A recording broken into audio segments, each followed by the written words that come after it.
Hello student, welcome to the quantum classes. तो आज start होने जा रहा है साइंस का महायुद्ध क्लास 10th के लिए, क्योंकि इसमें हमने वो क्वेश्चन करे हैं जो आपके बोर्ड पर्पज से सारे के सारे हैं। अपनी अब तक की मैंने जितनी भी एक्सपीरियंस लिया है अपने जीवन में, वो सारा एक्सपीरियंस आज मैंने यहाँ पर डाल दिया इस महायुद्ध के अंदर। तो जितने क्वेश्चन हमने यहाँ पर कराए हैं इस महायुद्ध के अंदर, अगर वो आप करके चले गए तो आपके पेपर को कोई भी रोक नहीं सकता टॉप मारने से। तो बच्चों चलिए स्टार्ट करते हैं बिना टाइम को वेस्ट करते हुए। Yes, my name is Ajit Singh and I am your mentor. तो लेट्स स्टार्ट। तो देखिए फर्स्ट क्वेश्चन हमसे यहाँ पर क्या कहता है। फर्स्ट क्वेश्चन कहता है कि write one equation each for the decomposition reaction where energy supplied in the form of heat, light और इलेक्ट्रिसिटी। सबसे पहले समझिए डिकम्पोजिशन रिएक्शन क्या होती है। डिकम्पोजिशन रिएक्शन वो रिएक्शन होती है जिसमें एक सिंगल कंपाउंड ब्रेक होता है मल्टीपल कंपाउंड के अंदर, यानी कि वो कंपाउंड भी बना सकता है, वो एलिमेंट्स भी बना सकता है और वो छोटे छोटे मॉलिक्यूल्स भी बना सकता है। ठीक है ना। जब एक मैनी में डिवाइड होता है तो उसको हम लोग बोलते हैं डिकम्पोजिशन रिएक्शन। डिकम्पोजिशन रिएक्शन तीन तरीके से होती है। एक होता है थर्मल डिकम्पोजिशन, एक होता है फोटोलिटिक डिकम्पोजिशन और एक होता है इलेक्ट्रोलिटिक डिकम्पोजिशन। सबसे पहले हम बात करते हैं थर्मल डिकम्पोजिशन, यानी कि जैसे हमारे पास यहाँ पर दे रखा है आयरन सल्फेट, जो कि ग्रीन कलर का होता है हमारा आयरन सल्फेट। जब हम इसको क्या करते हैं, हीट करते हैं, जब हम इसको हीट देते हैं तो ये क्या होता है, ये आयरन ऑक्साइड के अंदर ब्रेक होता है, यानी कि ब्राउन कलर के अंदर ब्रेक होता है। साथ में सल्फर डाइऑक्साइड प्रोड्यूस करता है, सल्फर ट्राइऑक्साइड गैस को प्रोड्यूस करता है। ठीक है। जब भी आयरन सल्फेट को आप क्या करेंगे, हीट करेंगे, तो हीट करने पर ये तीन प्रोडक्ट बनाएगा, आयरन ऑक्साइड, दूसरा सल्फर डाइऑक्साइड, तीसरा सल्फर ट्राइऑक्साइड। दूसरा आते हैं फोटोलिटिक डिकम्पोजिशन की बात करें या फोटो डिकम्पोजिशन भी हम इसे कह सकते हैं।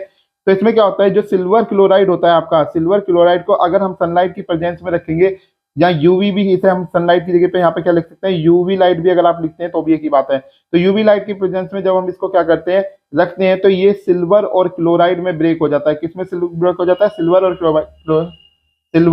क्लोराइड में ब्रेक हो जाए। तो ये किसमें ब्रेक हो जाता है, सिल्वर एंड क्लोराइड में ब्रेक हो जाता है। क्लियर है आप लोगों का, क्लियर है। इसी तरीके से अगर आप सिल्वर ब्रोमाइड को भी ले लेते हैं, अगर आप सिल्वर ब्रोमाइड को भी लेते हैं और उसको क्या करते हैं, आप यहाँ पर सनलाइट देते हैं, यूवी रेज देते हैं, यहाँ पर सनलाइट देते हैं, तो वो भी Ag+Br2 में ब्रेक होता है। तो इसको बैलेंस कर लेंगे यहाँ पर 2 लगा के। तो ये जो हमारे पास में दो रिएक्शन है, इसको हम यूज करते हैं ब्लैक एंड व्हाइट फोटोग्राफी में। ब्लैक एंड व्हाइट फोटोग्राफी में हम इसका इस्तेमाल करते हैं। किसमें करते हैं, ब्लैक एंड व्हाइट फोटोग्राफी में इसका इस्तेमाल किया जाता है। तीसरी जो रिएक्शन हमारे पास यहाँ पर है इलेक्ट्रोलिटिक डिकम्पोजिशन रिएक्शन। इसमें क्या होता है कि जो हमारा वाटर है, ये हमारा क्या है, वाटर है जो कि लिक्विड फॉर्म में है। वाटर को हमने क्या करा, इलेक्ट्रिसिटी जब पास करी, तो इलेक्ट्रिसिटी पास करने से ये किसमें टूटेगा, एक तो हाइड्रोजन गैस के अंदर और ऑक्सीजन गैस के अंदर ये क्या हो जाएगा, ब्रेक हो जाएगा। ध्यान रखिएगा हमारे पास में क्या था, एक कंटेनर था, कंटेनर के अंदर हमने क्या करा था, यहाँ पर दो इलेक्ट्रोड लगाए थे। इस तरीके से हमने दो इलेक्ट्रोड लगा रखे थे, यहाँ पर हमने एक बैटरी को कनेक्ट कर रखा था। ठीक है ना। और यहाँ पे भरा हुआ था हमारा वाटर। तो हमने क्या करा, जैसे ही हमने क्या करा, यहाँ से करंट को पास करा, तो करंट पास करने की वजह से क्या होगा, जो वाटर इसके अंदर H2O भरा हुआ है वो H2 और O2 गैस में टूटना शुरू हो जाएगा। H2 और O2 गैस के अंदर क्या हो जाएगा, ब्रेक होना स्टार्ट हो जाएगा। क्लियर है। चलिए दूसरे क्वेश्चन की बात करते हैं। सेकंड क्वेश्चन हमसे कहता है, a compound A is used in the manufacture of cement. एक ऐसा कंपाउंड जो सीमेंट बनाने में मदद करता है, व्हेन डिसॉल्व इन वाटर, जब उसको पानी में घोला जाता है, it evolves A large amount of heat. तो ये बहुत ज्यादा अमाउंट में हीट प्रोड्यूस करता है, फॉर्म ए कंपाउंड बी। ठीक है ना। और ये एक क्या बनाता है, कंपाउंड बी को बनाता है। तो आइडेंटिफाई ए एंड बी। देखिए हमारे पास में क्या है, मैन्युफैक्चर करने के लिए इसने कहा सीमेंट, सीमेंट बनाने के लिए हमें एक कंपाउंड चाहिए। तो वो कंपाउंड कौन सा होता है आपका, कैल्शियम ऑक्साइड। क्या होता है, कैल्शियम ऑक्साइड, जिसको क्विक लाइम भी कहा जाता है। तो ये ऐसा कंपाउंड होता है कि जो हमें सीमेंट बनाने में हमारी मदद करता है। अगर हम कैल्शियम ऑक्साइड को क्या करते हैं, पानी में मिलाते हैं, जब हम कैल्शियम ऑक्साइड को पानी में मिलाते हैं तो ये कैल्शियम हाइड्रोक्साइड बनाता है। क्या बनाता है, कैल्शियम हाइड्रोक्साइड बनाता है, साथ में ढेर सारी हीट एनर्जी को भी प्रोड्यूस करता है। दूसरी हम तीसरी बात करें यहाँ पर, list 2 type of the reaction in which this reaction में बी क्लासिफाइड। देखिए इस दौरान यहाँ पे दो प्रकार की रिएक्शन हमें देखने के लिए मिल रही है। अब यहाँ पे दो हमारे पास में क्या है, दो कंपाउंड है और उसको मिलाकर एक सिंगल कंपाउंड बनाया जा रहा है, यानी कि ये हमारी कॉम्बिनेशन रिएक्शन भी है। साथ में हीट यहाँ से बाहर निकल रही है, तो इसको हम एक एक्सोथर्मिक रिएक्शन भी बोलेंगे। क्लियर है। चलिए तीसरे क्वेश्चन की बात करते हैं। थर्ड क्वेश्चन में हमसे कहता है, write down the balance chemical equation for the following reaction and identify the type of the reaction in each case. पहला कह रहा है कि nitrogen gas is treated with hydrogen gas to form ammonia gas. देखिए nitrogen gas को हमने क्या करा, ट्रीट कर रहे हैं किससे, हाइड्रोजन गैस के साथ में। तो क्या बनाना है, अमोनिया बना रहा है। यानी कि हमारे पास में एक मॉलिक्यूल ये है, एक मॉलिक्यूल ये में, और इससे मिलकर क्या बन रहा है, कंपाउंड मिल रहा है। तो इस रिएक्शन को हम क्या कहेंगे, कॉम्बिनेशन रिएक्शन कहेंगे। क्लियर है। कौन सी रिएक्शन कहेंगे, कॉम्बिनेशन रिएक्शन कहेंगे। दूसरे में हमसे कह रहा है कि lead nitrate is heated strongly to form lead monoxide, nitrogen dioxide and the oxygen. अब लेड नाइट्रेट को जब हमने हीट करा तो ये 3 पार्ट में टूटा है। क्या क्या? पहले लेड ऑक्साइड के अंदर, नाइट्रोजन डाइऑक्साइड के अंदर और ऑक्सीजन के अंदर। तो यानी कि एक ब्रेक होकर हमारी कितने 3 में टूटी है। तो ये रिएक्शन कौन सी है हमारे पास में? डीकम्पोजिशन रिएक्शन है। कौन सी रिएक्शन है? डीकम्पोजिशन रिएक्शन है। डीकम्पोजिशन में भी कौन सी है? थर्मल डीकम्पोजिशन है, क्योंकि हीट लेके ब्रेक हो रहा है। क्लियर है? कौन सी है? Decomposition reaction. तीसरे में कहता है a copper wire is dip in silver nitrate. अगर हम कॉपर वायर को सिल्वर नाइट्रेट सॉल्यूशन के अंदर क्या करें? डिप करते हैं, a shining deposit of silver is produce. तो हमारे पास में क्या होता है? एक शाइनिंग डिपॉजिट हमें मिलती है और यहाँ पर जो कॉपर नाइट्रेट है वो अलग हो जाता है। अब देखिए यहाँ पर हमारी कौन सी रिएक्शन हो रही है? इसने इसको क्या करा है? रिप्लेस करा है। इसने इसको क्या करा है? रिप्लेस करा है। इसका मतलब ये हमारी जो रिएक्शन है ये कौन सी है? डिस्प्लेसमेंट रिएक्शन है। कौन सी रिएक्शन है? डिस्प्लेसमेंट रिएक्शन है। ठीक है, तीनों टाइप पता लग गए। चलिए अगले क्वेश्चन नंबर 4 कहता है व्हाट इज ब्राइन। ब्राइन क्या होता है? What happen when an electric current is pass through it. अगर इलेक्ट्रिक करंट पास करेंगे तो क्या होगा? Right chemical equation for it. तो इसके लिए एक राइट हमें जो है केमिकल इक्वेशन लिखनी है। तो ब्राइन क्या होता है? Cold and concentrated solution of the sodium chloride. Sodium chloride का यानी कि NaCl का एक कंसंट्रेटेड सॉल्यूशन जो होता है उसको हम लोग क्या कहते हैं? यहाँ पर ब्राइन कहते हैं। इसकी रिएक्शन मैंने आगे दिखाई हुई है, अभी मैं आपको दिखाऊंगा अभी। अगर हम इलेक्ट्रिसिटी पास करते हैं, अगर हम इलेक्ट्रिसिटी पास करते हैं किसके अंदर? ब्राइन सॉल्यूशन में, NaCl में, तो ये क्या करता है? आयंस में ब्रेक हो जाता है। किसमें ब्रेक हो जाता है? आयंस में। यानी कि Na पॉजिटिव आयन यानी कि सोडियम पॉजिटिव आयन बना रहा है और क्लोरीन नेगेटिव आयन बना रहा है। सोडियम, याद रखना, क्लोरीन नेगेटिव और सोडियम पॉजिटिव आयन बनाता है। Water also split to give ion. जब हमारा, क्योंकि देखो वो नमक तो किसी में घुला ही होगा ना, पानी में घुला होगा, तो पानी भी क्या करेगा? यहाँ पर डिकम्पोज करेगा और वो बनाएगा H पॉजिटिव और OH नेगेटिव आयन। ठीक है ना? इसको हम बोलते हैं हाइड्रोक्साइड। इसको हम वो क्या बोलते हैं? हाइड्रोक्साइड बोलते हैं। और ये हमारे पास में होता है H आयन यानी कि हाइड्रोजन आयन। ठीक है ना? तो ये हमारा क्या हो जाता है? Hydrogen ion. तीसरा पॉइंट आता है जब क्लोरीन यानी कि Cl negative ion being negatively charge move toward the anode. जो हमारे नेगेटिव चार्ज है वो एनोड की तरफ चले जाते हैं और जो पॉजिटिव चार्ज है वो हमारे कहाँ चले जाते हैं? Toward the cathode and are collected there. तो वहां पे जाके क्या हो जाते हैं? ये डिपॉजिट हो जाते हैं। ठीक है, क्लियर है? नेक्स्ट क्या हमारा जो एट कैथोड, मैंने अभी बताया ना कि हमारा पॉजिटिव क्या होता है? ये कैथोड पे जाके डिपॉजिट हो रहा है और ये एनोड पे। तो देखिए sodium Na positive and OH ions are left in solution. जो Na पॉजिटिव होता है और OH नेगेटिव वो पानी के अंदर ही हमारा रह जाता है, वहीं पे लेफ्ट हो जाता है, विच कंबाइन टू गिव NaOH, और मिलकर वो क्या बना देते हैं? सोडियम हाइड्रोक्साइड बना देते हैं। अब जैसे मैंने यहाँ पर रिएक्शन दिखाई है कि सोडियम क्लोराइड को हमने पानी को मिलाया, तो ये जो सॉल्यूशन बन के आया सोडियम क्लोराइड का वाटर के साथ में, इसी को हम क्या कह रहे हैं? ब्राइन कह रहे हैं। अब हमने इलेक्ट्रिसिटी पास करी तो इसने क्या बनाया? तो सोडियम हाइड्रोक्साइड, साथ में इसमें से हाइड्रोजन गैस और क्लोरीन गैस क्या हुई? लिबरेट हो गई, बाहर निकल गई। तो this is your reaction of the Bryan. Clear है? चलिए नेक्स्ट क्वेश्चन की बात करते हैं। तो देखिए फिफ्थ क्वेश्चन में हमसे क्या कहता है? A compound which is prepared from gypsum. एक कंपाउंड जो जिप्सम से बन रहा है has the property of hardening when water is mixed right quantity with it. अगर हम राइट क्वांटिटी में वाटर मिलाते हैं तो हमें वहां पर क्या मिलता है? उसका एक हार्डनिंग सब्सटेंस मिलता है। Right common name and the chemical name of the compound. देखिए अगर मैं बात करूं क्या, तो हमें मिल क्या रहा है? प्लास्टर ऑफ पेरिस, जो कि इसका कॉमन नेम है, वरना हम इसको क्या कहते हैं? Calcium sulphate. क्या कहते हैं हम इसको? Calcium sulphate hemi hemihydrate. Calcium sulphate hemihydrate. Hemi का मतलब क्या होता है? आधा। आधा मॉलिक्यूल किसका? हाइड्रेट। हाइड्रेट यानी पानी का। ठीक है ना? तो देखिए रिएक्शन कैसे होती है? जब जिप्सम होता है तो जिप्सम को हम लोग हीट करते हैं, तो हीट करने के बाद में हमारे को क्या मिलता है? कैल्शियम सल्फेट हेमी हाइड्रेट मिलता है, यानी POP हमें मिलती है। और 1.5 मॉलिक्यूल ऑफ वाटर जो होता है इसका, ठीक है ना, वो क्या हो जाता है? यहाँ से वेपराइज हो जाता है। उसके बाद में अगर हम वापस से कैल्शियम सल्फेट के अंदर अपना क्या करते हैं? वाटर को मिला देते हैं, तो ये जिप्सम बन जाता है। ठीक है ना? क्या बन जाता है? जिप्सम बन जाता है। ठीक है ना? अब इसका इस्तेमाल कहाँ पर है? इसने कहा ना give chemical equation for the preparation, तो हमने बता दी दोनों तरीके से आपको। कह रहा है लिस्ट 2 यूजेस। अब इसके यूज कहाँ है? तो देखिए हॉस्पिटल में जब हड्डी वगैरह हाथ की टूट जाती है, पैरों की हड्डियां टूट जाती हैं, तो उनकी पोजीशन को सेट करने के लिए, फ्रैक्चर बोन की पोजीशनों को सेट करने के लिए हम लोग किसका इस्तेमाल करते हैं? अपने POP का इस्तेमाल करते हैं, प्लास्टर ऑफ पेरिस का इस्तेमाल करते हैं। ठीक है ना? और डेकोरेटिव आइटम बनाने के लिए इसका इस्तेमाल करा जाता है। वॉल को पेंट करने यानी कि वॉल को पुट्टी करने के लिए, वॉल पुट्टी कहते हैं ना हम लोग, यानी कि शाइनी सरफेस बनाने के लिए, शाइनी सरफेस और स्मूथ सरफेस बनाने के लिए हम लोग किसका इस्तेमाल करते हैं? अपने यहाँ पर POP का इस्तेमाल करते हैं। क्लियर है? चलिए नेक्स्ट क्वेश्चन पे बात करते हैं। अगला क्वेश्चन कह रहा है a silver article become black when kept in open for the some time. अगर हम लोग अपने सिल्वर आर्टिकल को, सिल्वर आर्टिकल के रूप में कुछ भी हो सकता है, यहाँ पे कोई गहना हो सकता है या फिर कोई बर्तन भी हो सकता है, अगर उसमें से खुले में छोड़ देते हैं, whereas copper vessel lose their brown surface and gain a green coat. तो जो कॉपर है हमारे पास में, वो अपने क्या करते हैं, सिल्वर आर्टिकल को छोड़ रहे हैं तो ब्लैक बना रहा है, कॉपर को खुले में छोड़ रहे हैं तो ब्राउन कलर की सरफेस बना रहा है, ठीक है ना। When kept in open, name the substance present in the air which these metal react with the right and right the nature of the product form. देखो सिल्वर आर्टिकल क्या होता है, जब सिल्वर आर्टिकल को हम एयर में छोड़ देते हैं तो वो ब्लैक हो जाता है, ब्लैक हो जाता है। उसका कारण क्या होता है, क्योंकि हमारा सल्फर जो है एयर के अंदर प्रेजेंट होता है। क्या प्रेजेंट होता है, सल्फर प्रेजेंट होता है। किस फॉर्म में, सल्फाइड की फॉर्म में, हाइड्रोजन सल्फाइड की फॉर्म में हमारे क्या होता है, यहाँ पर जो सल्फर होता है वो प्रेजेंट होता है। तो जैसे ही वो सिल्वर नाइट्रेट के कॉन्टेक्ट में आता है तो क्या बनाता है, अपना Ag2S बनाता है, यानी कि सिल्वर सल्फाइड बनाता है। अब ये सिल्वर सल्फाइड जो बन रहा है यहाँ पर, यही हमारा क्या करता है, इसको ब्लैक कोटिंग देने में सहायक होता है, यानी कि ब्लैक कोटिंग देता है। और हाइड्रोजन गैस इसमें से क्या हो जाती है, लिबरेट हो जाती है। इसी तरीके से जो कॉपर वेसल है वो अपनी साइनी सरफेस, यानी कि अपनी जो ब्राउन सरफेस होती है उसको क्या करता है, जब रिएक्ट करता है मॉइस्चर के साथ में, तो मॉइस्चर में क्या होता है, वहाँ पर आपकी मॉइस्ट कार्बन डाइऑक्साइड भी होती है, ठीक है ना, कहाँ पर, एयर के अंदर। तो ये धीरे धीरे अपनी क्या करता है, अपनी लेयर को खोना शुरू कर देता है और कॉपर कार्बोनेट और कॉपर हाइड्रोक्साइड बनाता है। जैसे कि ये रिएक्शन में हमने दिखाया, 2 copper plus H2O plus CO2 plus oxygen मिलकर क्या बना रहे हैं, कॉपर हाइड्रोक्साइड और कॉपर कार्बोनेट। मेन कारण क्या होता है, कॉपर कार्बोनेट होता है, जो ग्रीनिश बनाने में हमारी मदद करता है, यानी कि एक तरह से हमारी मदद क्या कर रहा है, हमारा नुकसान ही कर रहा है, ठीक है ना। तो ग्रीनिश करता है। वैसे दोनों का ही काम कंबाइन होता है।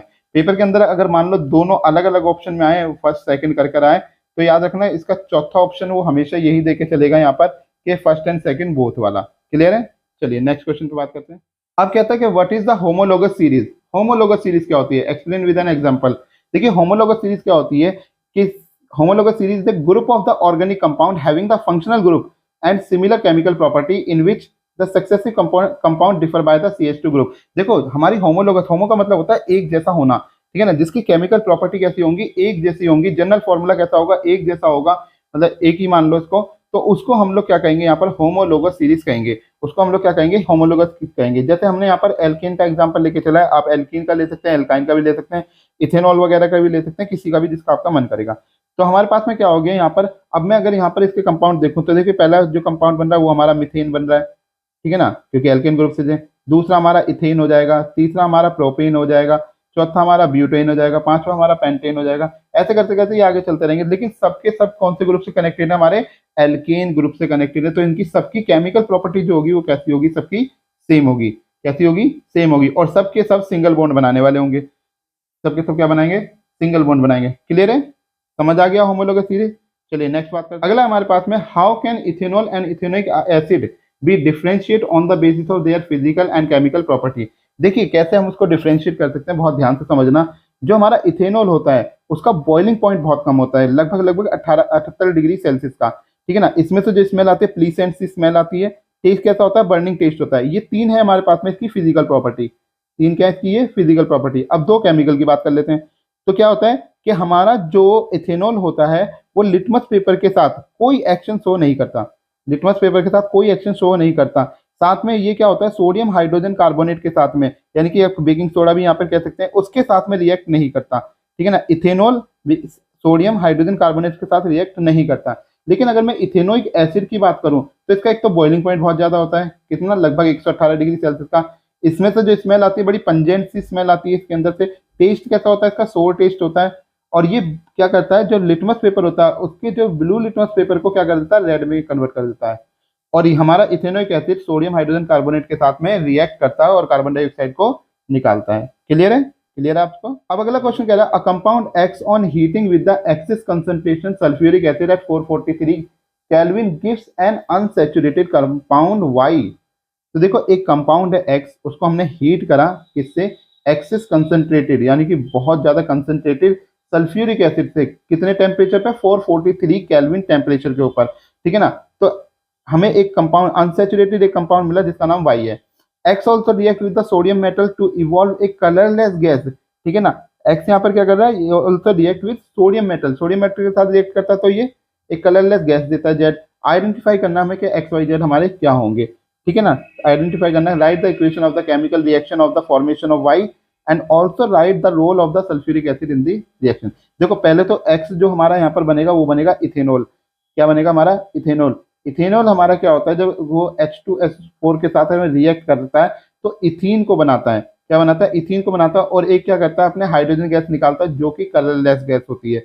हाइड्रोजन कैसी होती है, कलरलेस होती है। जैसे कि हमने ये इक्वेशन यहाँ पर लिखी हुई है इसकी, तो क्या है हमारे पास में, ये हमारा है इथेनॉल, ये हमारे पास में क्या है इथेनॉल। इथेनॉल को हमने क्या करा, कंसंट्रेटेड H2 और SO4 की प्रेजेंस में 443 केल्विन पर इसको क्या करा, हीट करा तो हमारे पास में यहाँ पर क्या बना, एक तो इसने इथीन बनाया, साथ में इसने क्या बनाया, यहाँ पर वाटर बनाया, साथ में क्या बनाया, वाटर बनाया।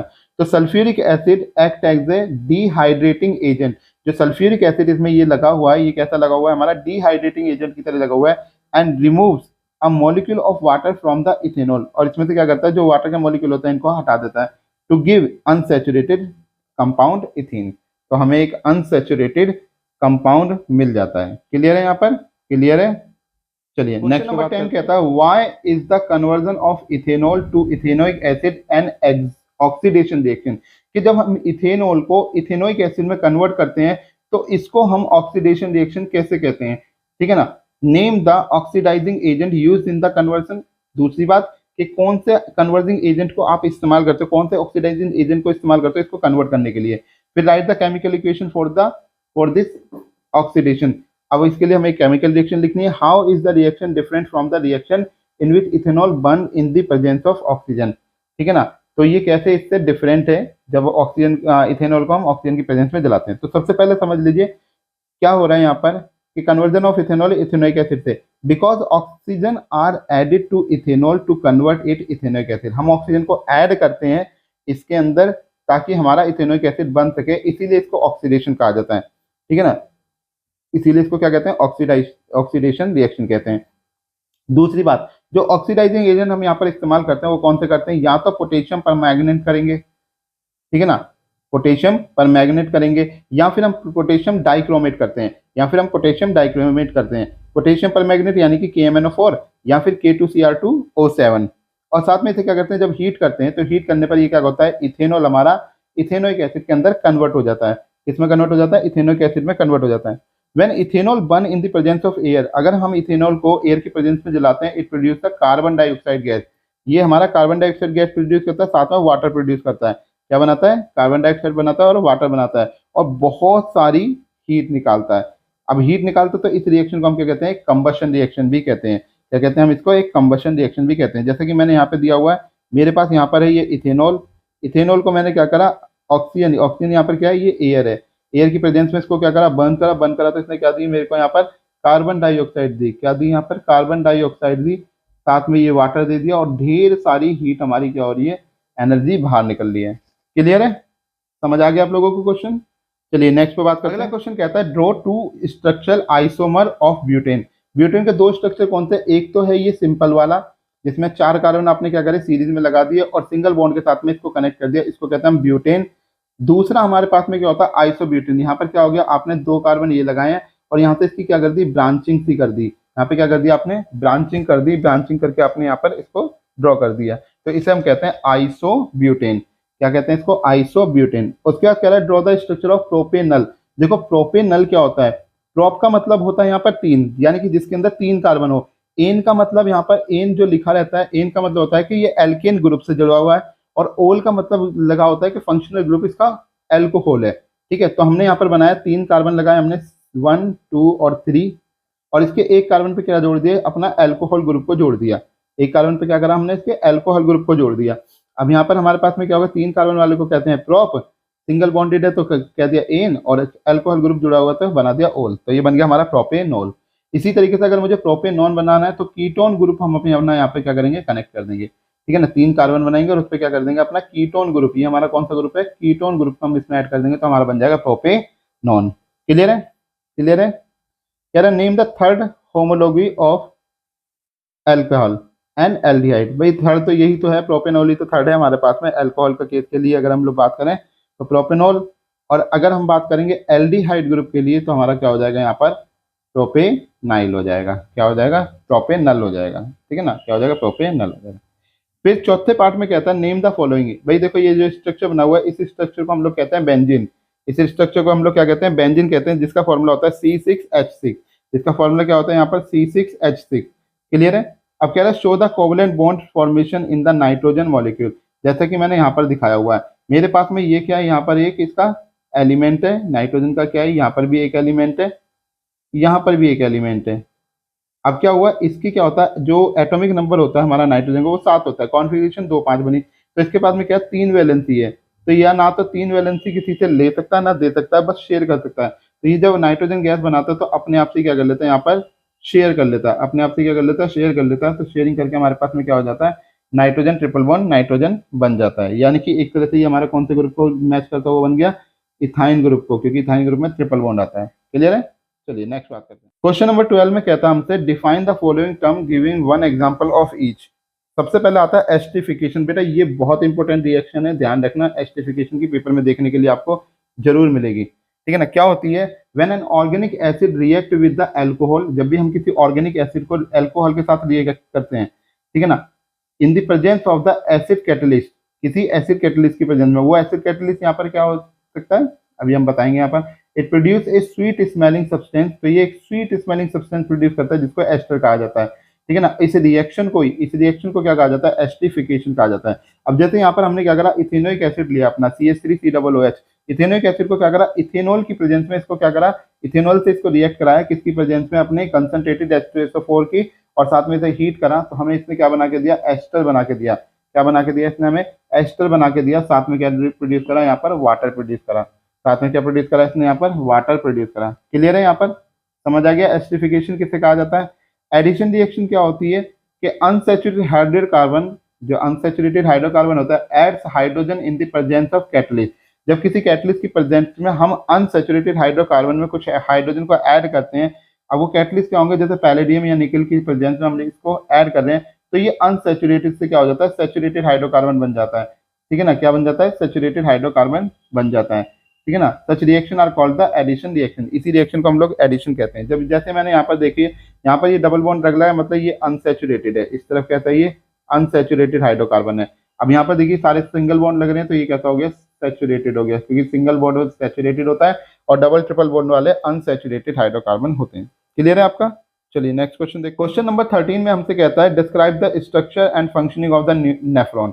नेफ्रॉन का स्ट्रक्चर देख लो, देखो डायग्राम तो ये बना हुआ, आप ध्यान से यहाँ पर देखेंगे, आपका डायग्राम क्या है, ये डायग्राम आपका यहाँ पे बन रहा है। क्लियर है ना? तो देखिए क्या है, सबसे पहले हमारे पास में nephron is the structural and functional unit of the kidney. जो नेफ्रॉन होता है वो क्या होता है, हमारी किडनी की फंक्शनल और स्ट्रक्चरल यूनिट होती है। ठीक है ना? अब इसमें क्या क्या होता है, it consist of a long coil tubule differentiated into proximal tubule, loop of Henle and distal tubule. देखो हमारे पास में क्या हो रहा है, यहाँ पर ये देख रहे हैं, यहाँ पर एक कलेक्टिंग डक्ट है, हमारे पास में कैपिलरी नेटवर्क है, ये रहा tubular part of the nephron. ठीक है ना? ये जो पार्ट है हमारे पास में, ये आपको ध्यान रखना है कि ये जो कोइल जैसी स्ट्रक्चर आपको दिख रही है, ये हमारी क्या है, इसको हमने डिफरेंशिएट करा अलग अलग पार्ट में। द डिस्टल ट्यूब्यूल, जो डिस्टल ट्यूब्यूल है इसकी open into the collecting tubule, ये देख रहे हो, ये है हमारी कलेक्टिंग ट्यूब्यूल, और जो ये हमारी पास में दूसरी हमने क्या कहा है, डिस्टल ट्यूब्यूल। डिस्टल ट्यूब्यूल जाके कहाँ पे कनेक्ट हो रही है, हमारी कलेक्टिंग डक्ट पे जो है अटैच होती है। At the proximal end of the nephron lies a double walled cup shape structure called the Bowman capsule. अब ये देख रहे हो, ये डबल वोल्ड, ये वाला आपको शायद दिख नहीं रहा होगा, मैं यहाँ पे दिखाता हूँ, ये वाला, ये डबल वोल्ड आप देख रहे हो यहाँ पर, इसको हम बोलते हैं बोमन कैप्सूल। क्या बोलते हैं इसको हम, बोमन कैप्सूल बोलते हैं। The Bowman capsule contain a bundle of blood capillaries which is called the glomerulus. अब इसके अंदर क्या होता है, बंडल ऑफ, ये जो आप देख रहे हैं ना, ये निकल रहे हैं, ये लाल कलर की ये वाला हिस्सा, तो इसको हम कहते हैं ग्लोमेरुलस। क्या कहते हैं हम इसको, ग्लोमेरुलस कहते हैं। In the glomerulus the blood that comes in through afferent arteries is drained out through. ठीक है ना? तो हमारा जो ग्लोमेरुलस होता है क्या करता है, जो ब्लड आता है वो इन्हीं आर्टरीज के थ्रू हमारे क्या हो जाता है, यहाँ से फ्लो करता है। क्लियर है? क्लियर है? चलिए आगे देखिए। अब अगर मैं फंक्शन की बात करूँ नेफ्रॉन के, कि नेफ्रॉन के क्या क्या फंक्शन है, तो सबसे पहले आ जाता है फिल्ट्रेशन। देखो फिल्ट्रेशन का काम क्या हो रहा है, filtration of the blood take place in the Bowman capsule. जो फिल्ट्रेशन होता है हमारा कहाँ पर होता है, बोमन कैप्सूल के अंदर होता है, from the capillaries of the glomerulus. ठीक है ना? उसके अंदर क्या होती है, ग्लोमेरुलस की छोटी छोटी पतली पतली कैपिलरीज लगी होती हैं। This take place under high pressure. ये जो रिएक्शन होती है या ये जो फिल्ट्रेशन होती है, ये हाई प्रेशर के अंदर में होती है। The filtrate passes into the tubular part of the nephron. This filtrate contain, अब ये कौन कौन से कंटेंट को फिल्टर करते हैं, glucose, amino acid, urea, uric acid, salt और मेजर अमाउंट ऑफ वाटर, ज्यादातर अमाउंट में वाटर भी होता है। अब क्या होता है, इसमें से सारे के सारे को ये क्या करते हैं, बाहर फेंक देते हैं यूरिन के थ्रू, नहीं, कुछ को ये क्या कर लेते हैं, रीअब्जॉर्ब कर लेते हैं। जैसे कौन कौन से, ग्लूकोज हो गया आपका, एमिनो एसिड हो गया, कुछ कीमती साल्ट हो गए, वाटर हो गया, इनमें से कुछ पार्ट को वो क्या कर लेती है, एब्जॉर्ब कर लेता है, जो हमारी बॉडी के लिए रिक्वायरमेंट होता है। बाकी सारों को क्या कर देती है, ये बाहर निकाल देती है। किसके थ्रू बाहर निकालती है, ट्यूबुलर सेक्रेशन के थ्रू। यानी कि अब ये जितना भी जो मटेरियल था ये ले लिया गया। अब जितना भी हमारे शरीर के अंदर जो वेस्ट बचा होगा, ठीक है ना, जैसे अमोनिया बच गया, पोटेशियम बच गया, कैरेटिन बच गया, हाइड्रोजन, यानी कि जितने भी वेस्ट हमारे पास में बच जाएगा वो सारा का सारा हम क्या कर देंगे, यूरिन के थ्रू बॉडी से बाहर निकाल देंगे। तो this is the function of the nephron. Clear है, समझ आया आपको फंक्शन ऑफ नेफ्रॉन। चलिए नेक्स्ट पे बात करते हैं। अगले क्वेश्चन में कहता है which organism has 3 chamber heart. ऐसे कौन से ऑर्गेनिज्म है जिनका 3 चैम्बर हार्ट है। जैसे हम लोगों के 4 चैम्बर होते हैं, हम ह्यूमन बींग 4 चैम्बर हार्टेड है, या कह लो एम्फीबियन कैटेगरी में सभी लगभग 4 चैम्बर हार्ट है, ठीक है ना। तो यहाँ पे कह रहा है why do they have 3 chamber heart. तो इनका 3 चैम्बर क्यों है। List 2 function of the lymph. हमें लिम्फ के 2 फंक्शन भी यहाँ पर बताने हैं। तो देखिए amphibian and reptile, amphibian and reptile have 3 chamber heart. जो एम्फीबियन होते हैं, जो रेप्टाइल्स होते हैं, ठीक है ना, इनके कैसे होते हैं, 3 चैम्बर होते हैं हार्ट के। क्यों होते हैं, this is because these animal have a slower metabolism rate and hence they require a lower amount of oxygen per litre of the blood to be delivered to the body. अब इनका क्या होता है, जो मेटाबॉलिज्म होता है वो बहुत स्लो होता है, ठीक है ना। उनके मेटाबॉलिज्म स्लो होने की वजह से इनको क्या होता है कि कम अमाउंट में जो है ऑक्सीजन की जरूरत पड़ती है, ठीक है ना। किसके, पर लीटर के लिए कम अमाउंट में ऑक्सीजन की जरूरत पड़ती है। इसी की वजह से to blood to be deliver of the body. तो इसलिए ये हमारे पास में क्या है, आराम से वो उसमें डिलीवर कर देते हैं। फिर इसके फंक्शन की अगर मैं बात करूं यहाँ पे, तो लिम्फ के क्या फंक्शन होते हैं। पहला होता है responsible for the removal of interstitial fluid from the tissue. क्या क्या होता है, रिस्पॉन्सिबल होता है किसके, जो अंदर यानी कि इंटेस्टाइन के अंदर जो फ्लूइड जा रहा है उसके लिए रिस्पॉन्सिबल होता है। It absorb and transport fatty acid fat as cycle fat as chyle from the digestive system. अब ये क्या करता है, एब्जॉर्ब करता है और ट्रांसपोर्ट करता है फैटी एसिड को, ठीक है ना। क्या करता है, लिम्फ का काम एब्जॉर्ब करेगा पहले और फिर इसके बाद में क्या करेगा, फैटी एसिड को ट्रांसपोर्ट कर देगा। क्लियर है, चलिए नेक्स्ट देखते हैं। 15वें क्वेश्चन में कहता है स्टेट द रोल प्लेड और by the following in the process of the digestion. अब डाइजेशन में हमारे पास में 2 एंजाइम यहाँ पे बताए हैं, एक तो ट्रिप्सिन और एक हमारा लाइपेज। एक ट्रिप्सिन और एक लाइपेज। पहले इसकी चर्चा कर लेते हैं। देखिए enzyme trypsin help in the digestion of the protein. जो हमारा एंजाइम होता है कौन सा, ट्रिप्सिन, इसका काम होता है हमारे प्रोटीन को डाइजेस्ट करना इनटू एमिनो एसिड। और जो दूसरा हमारे पास में है लाइपेज, लाइपेज का काम होता है ये हमारे फैट को, यानी कि जो हमारे फैट होते हैं उसको फैटी एसिड और ग्लूकोज के अंदर, ग्लिसरॉल के अंदर क्या कर देता है, तोड़ देता है। तो both trypsin and lipase are secreted by pancreas. दोनों के दोनों ये हार्मोन जो सेक्रेट करे जाते हैं या कह लो एंजाइम जो सेक्रेट करे जाते हैं, ये पैनक्रियाज के द्वारा करे जाते हैं इनटू द स्मॉल इंटेस्टाइन, और ये स्मॉल इंटेस्टाइन में करे जाते हैं। अब अगर मैं विलाई की बात करूं यहाँ पर, वक्त हमारी विलाई क्या होती है, तो विलाई क्या करती है, हमारा एक तो increase the surface area for the absorption of the digested food. Digested food को ज्यादा से ज्यादा एब्जॉर्ब किया जा सके तो उसके लिए सबसे पहले वो क्या करती है, उसके एरिया को बढ़ाती है, ठीक है ना। Villi are richly supplied with blood vessels which transport the absorb food each and every cell of the body. देखो अब क्या होता है विलाई के काम में, देखो ये एक तो क्या होता है, रीचली सप्लाइड होती है, क्या है, ब्लड वेसल्स कनेक्टेड रहती है, विच ट्रांसपोर्ट द एब्जॉर्ब फूड। अब जो इसने एब्जॉर्ब करा है फूड, वो हर एक सेल को फूड को पहुंचाने का काम हमारा कौन कर रहा है, विलाई करवा रही है, ठीक है ना, in the body where it is used up for growth repair and development of the body. साथ में ये क्या करते हैं, रिपेयरिंग का, बॉडी में कोई दिक्कत हो रही है तो उसको रिपेयर करना, उसको डेवलप करना, ये सारे काम हमारा विलाई करवाती है। It help energy from the food get supplied to cell. और जो एनर्जी है सेल के अंदर, फूड के अंदर, वो सेल को देने का काम ही हमारा किसका होता है, हमारी विलाई का होता है। क्लियर है, चलिए अगले क्वेश्चन पे बात करते हैं। नेक्स्ट क्वेश्चन में कहता है हमसे how do leave of plant help in excretion, ठीक है ना, वो किस तरीके से एक्सक्रीशन करते हैं और कैसे उनकी मदद करती हैं। Leave explain briefly. दूसरे पार्ट में दिया describe the structure and function of the nephron. देखिए नेफ्रॉन का फंक्शन हम लोगों ने पीछे अभी पूरी डिटेल में पढ़ लिया कि किस तरीके से करते हैं, तो वो मुझे दोबारा पढ़ाने की जरूरत है नहीं है। मैं सिर्फ आपको क्या पढ़ा दे रहा हूँ, एक्सक्रीशन का पढ़ा दे रहा हूँ यहाँ पर। तो देखिए हम जानते हैं कि जिस दौरान फोटोसिंथेसिस की प्रोसेस होती है उस दौरान हमारे पास में क्या होता है कि ऑक्सीजन को वो बाहर निकालता है और कार्बन डाइऑक्साइड को क्या करता है, वो अंदर लेता है बॉडी के, ठीक है ना। कौन लेता है, हमारा प्लांट लेता है, हमारी लीव्स लेती है, ठीक है ना। Excess water is given out by the process of the transpiration. और जो एक्सेस अमाउंट ऑफ वाटर होता है वो ट्रांसपिरेशन की प्रोसेस के द्वारा बाहर निकल जाता है। व्हेन लीव बिकम्स ओल्ड, जब हमारी पत्तियां बहुत ज़्यादा क्या होने लगती हैं, पुरानी होने लगती हैं, they fall off carrying waste material along with them in their vacuoles, ठीक है ना। तो उनमें क्या करने लगती हैं वो, फिर उसके बाद में उसको गिराना शुरू कर देती हैं। किसकी मदद से गिरानी है? एब्सिसिक एसिड की मदद से गिराती हैं, ठीक है ना। किसकी मदद से? एब्सिसिक एसिड की मदद से उसे पका के गिरा देती हैं। क्लियर है? देखिए नेफ्रॉन का पूरा डिटेल मैंने पीछे दे दिया, तो आप एक बार चाहो तो वीडियो को थोड़ा पीछे करके वहाँ पे डिटेल से इसे पढ़ लेंगे। यहाँ पे देखिए क्वेश्चन इस तरीके से पूछा गया था, तो मैंने आपको क्वेश्चन दिखा दिया। क्लियर है? चलिए नेक्स्ट देखते हैं। नेक्स्ट क्वेश्चन में हमसे कह रहा है how do auxin promote the growth of the tendrils around a support, ठीक है ना। तो ऑक्सिन किस तरीके से मदद कर रहा है टेंड्रिल को ग्रोथ करने में? तो देखो ऑक्सिन क्या है? एक प्लांट हार्मोन है जो क्या करता है, सिंथेसाइज करता है एट द शूट टिप, जो सबसे ऊपर जो प्लांट होता है। जैसे मान लो मैं यहाँ पे एक प्लांट को ये ग्रे करा रहा हूँ, तो ये जो ऊपर वाली टिप्स होती है, ये शूट टिप, इसको क्या करता है? इसको मदद करता है ग्रो कराने में, इसको सिंथेसाइज करने में। It help the cell to grow at the root tips, ठीक है ना।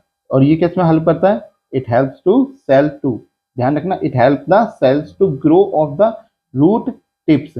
रूट की भी, अब मान लो रूट ये गई, इसकी भी ये टिप्स वाला पॉइंट है, तो इनको ग्रो कराने में मदद करता है। When tentacle come in contact, जब टेंडिकल इनके कांटेक्ट में आते हैं with support, auxin stimulate, oxygen बहुत तेजी से काम करना शुरू कर देता है और growth of the tendril coil around the support, ठीक है ना। और सपोर्ट के चारों तरफ क्या करता है? जल्दी जल्दी जल्दी जल्दी जल्दी काम करना शुरू कर देता है। क्लियर है? समझ आ गई बात? चलिए नेक्स्ट देखते हैं। अब क्वेश्चन नंबर 18 में हमसे कहता है कि in the given diagram name the part level ABC. देखो हमारे पास में यहाँ पर नाम दे रखे हैं, उन्होंने सिर्फ एबीसी का मांगा तो हम एबीसी का देंगे, भले यहाँ पर डी तक यहाँ पर लिखा हुआ है, लिखना हमें एबीसी ही है। क्लियर है यहाँ पर? तो देखिए जो ए वाला पार्ट है ये है हमारी सेंसरी न्यूरॉन, यहाँ पे ये जो सिग्नल जा रहे हैं ये सेंसरी न्यूरॉन है हमारे पास में, ठीक है ना। बी जहाँ पर ये पहुंचे इसको बोलते हैं रिले न्यूरॉन, इसको क्या बोलते हैं? Relay neuron. और जो सी जो अब ये यहाँ पर रेस्पॉन्स करेगा तो इसको क्या बोलते हैं? इफेक्टर ऑर्गन, ठीक है ना। क्या बोला जाता है इसको? इफेक्टर ऑर्गन, ठीक है। अब फंक्शन की बात करूं, ए और सी का क्या फंक्शन है, इसने पूछा हुआ है write the function of A and C. तो देखिए क्या है, ए का काम होता है it conduct impulse from the receptor to the CNS, यानी कि क्या करना, जो भी हमें यहाँ पर सिग्नल मिले, इंफॉर्मेशन मिली है, उसको ब्रेन एंड स्पाइनल कॉर्ड को क्या करना है? पहुंचाना है। सी का काम क्या है यहाँ पर, जो हमारे पास में क्या कह रहे थे? Effector organ. Effector organ perform the desirable action, यानी कि अब यहाँ पर क्या डिजाइन, जैसे मान लो कहीं पे हाथ जल रहा है तो पता लग जाता है ना, तो फिर वो हटा लेगा उसको। When it is simulated by the motor neuron, और ये किसके द्वारा सिमुलेट होता है? हमारी मोटर न्यूरॉन के द्वारा सिमुलेट होता है। क्लियर है? तीसरे में कह रहा है reflex arc have the evolve in animal why. देखो हमारा क्या होता है, हमारा ब्रेन की जो प्रोसेस होती है ना वो इतनी ज्यादा हैवी भी नहीं होती जितनी हम लोग सोचते हैं। बहुत सारे एक्शन हमारी बॉडी के साथ ऐसे होते हैं कि हमारा ब्रेन इतने सोच भी नहीं पाता और उससे पहले एक्शन हो चुका होता है, ठीक है ना। तो ऐसे ही एक्शन को जिसको ब्रेन से पहले ही हो जाए, ब्रेन तक सिग्नल जाने से पहले ही अगर एक्शन हो जाता है तो उसको हम बोल देते हैं रिफ्लेक्स आर्क, ठीक है ना। तो क्या है हमारे पास में? Reflex arc have evolved in animal because the thinking process of the brain is not fast enough and reflex arc is responsible for the producing quick response, ठीक है ना। रिफ्लेक्स आर्क क्या करती है? वहां पर क्विक रेस्पॉन्स को generate करने का काम करती है। In fact many animal have very little और none of the complex neuron, ठीक है ना। बहुत सारे एनिमल्स ऐसे हैं जिनके पास में ये कॉम्प्लेक्स न्यूरॉन ही नहीं होता। नेटवर्क नीडेड फॉर थिंकिंग, ठीक है ना।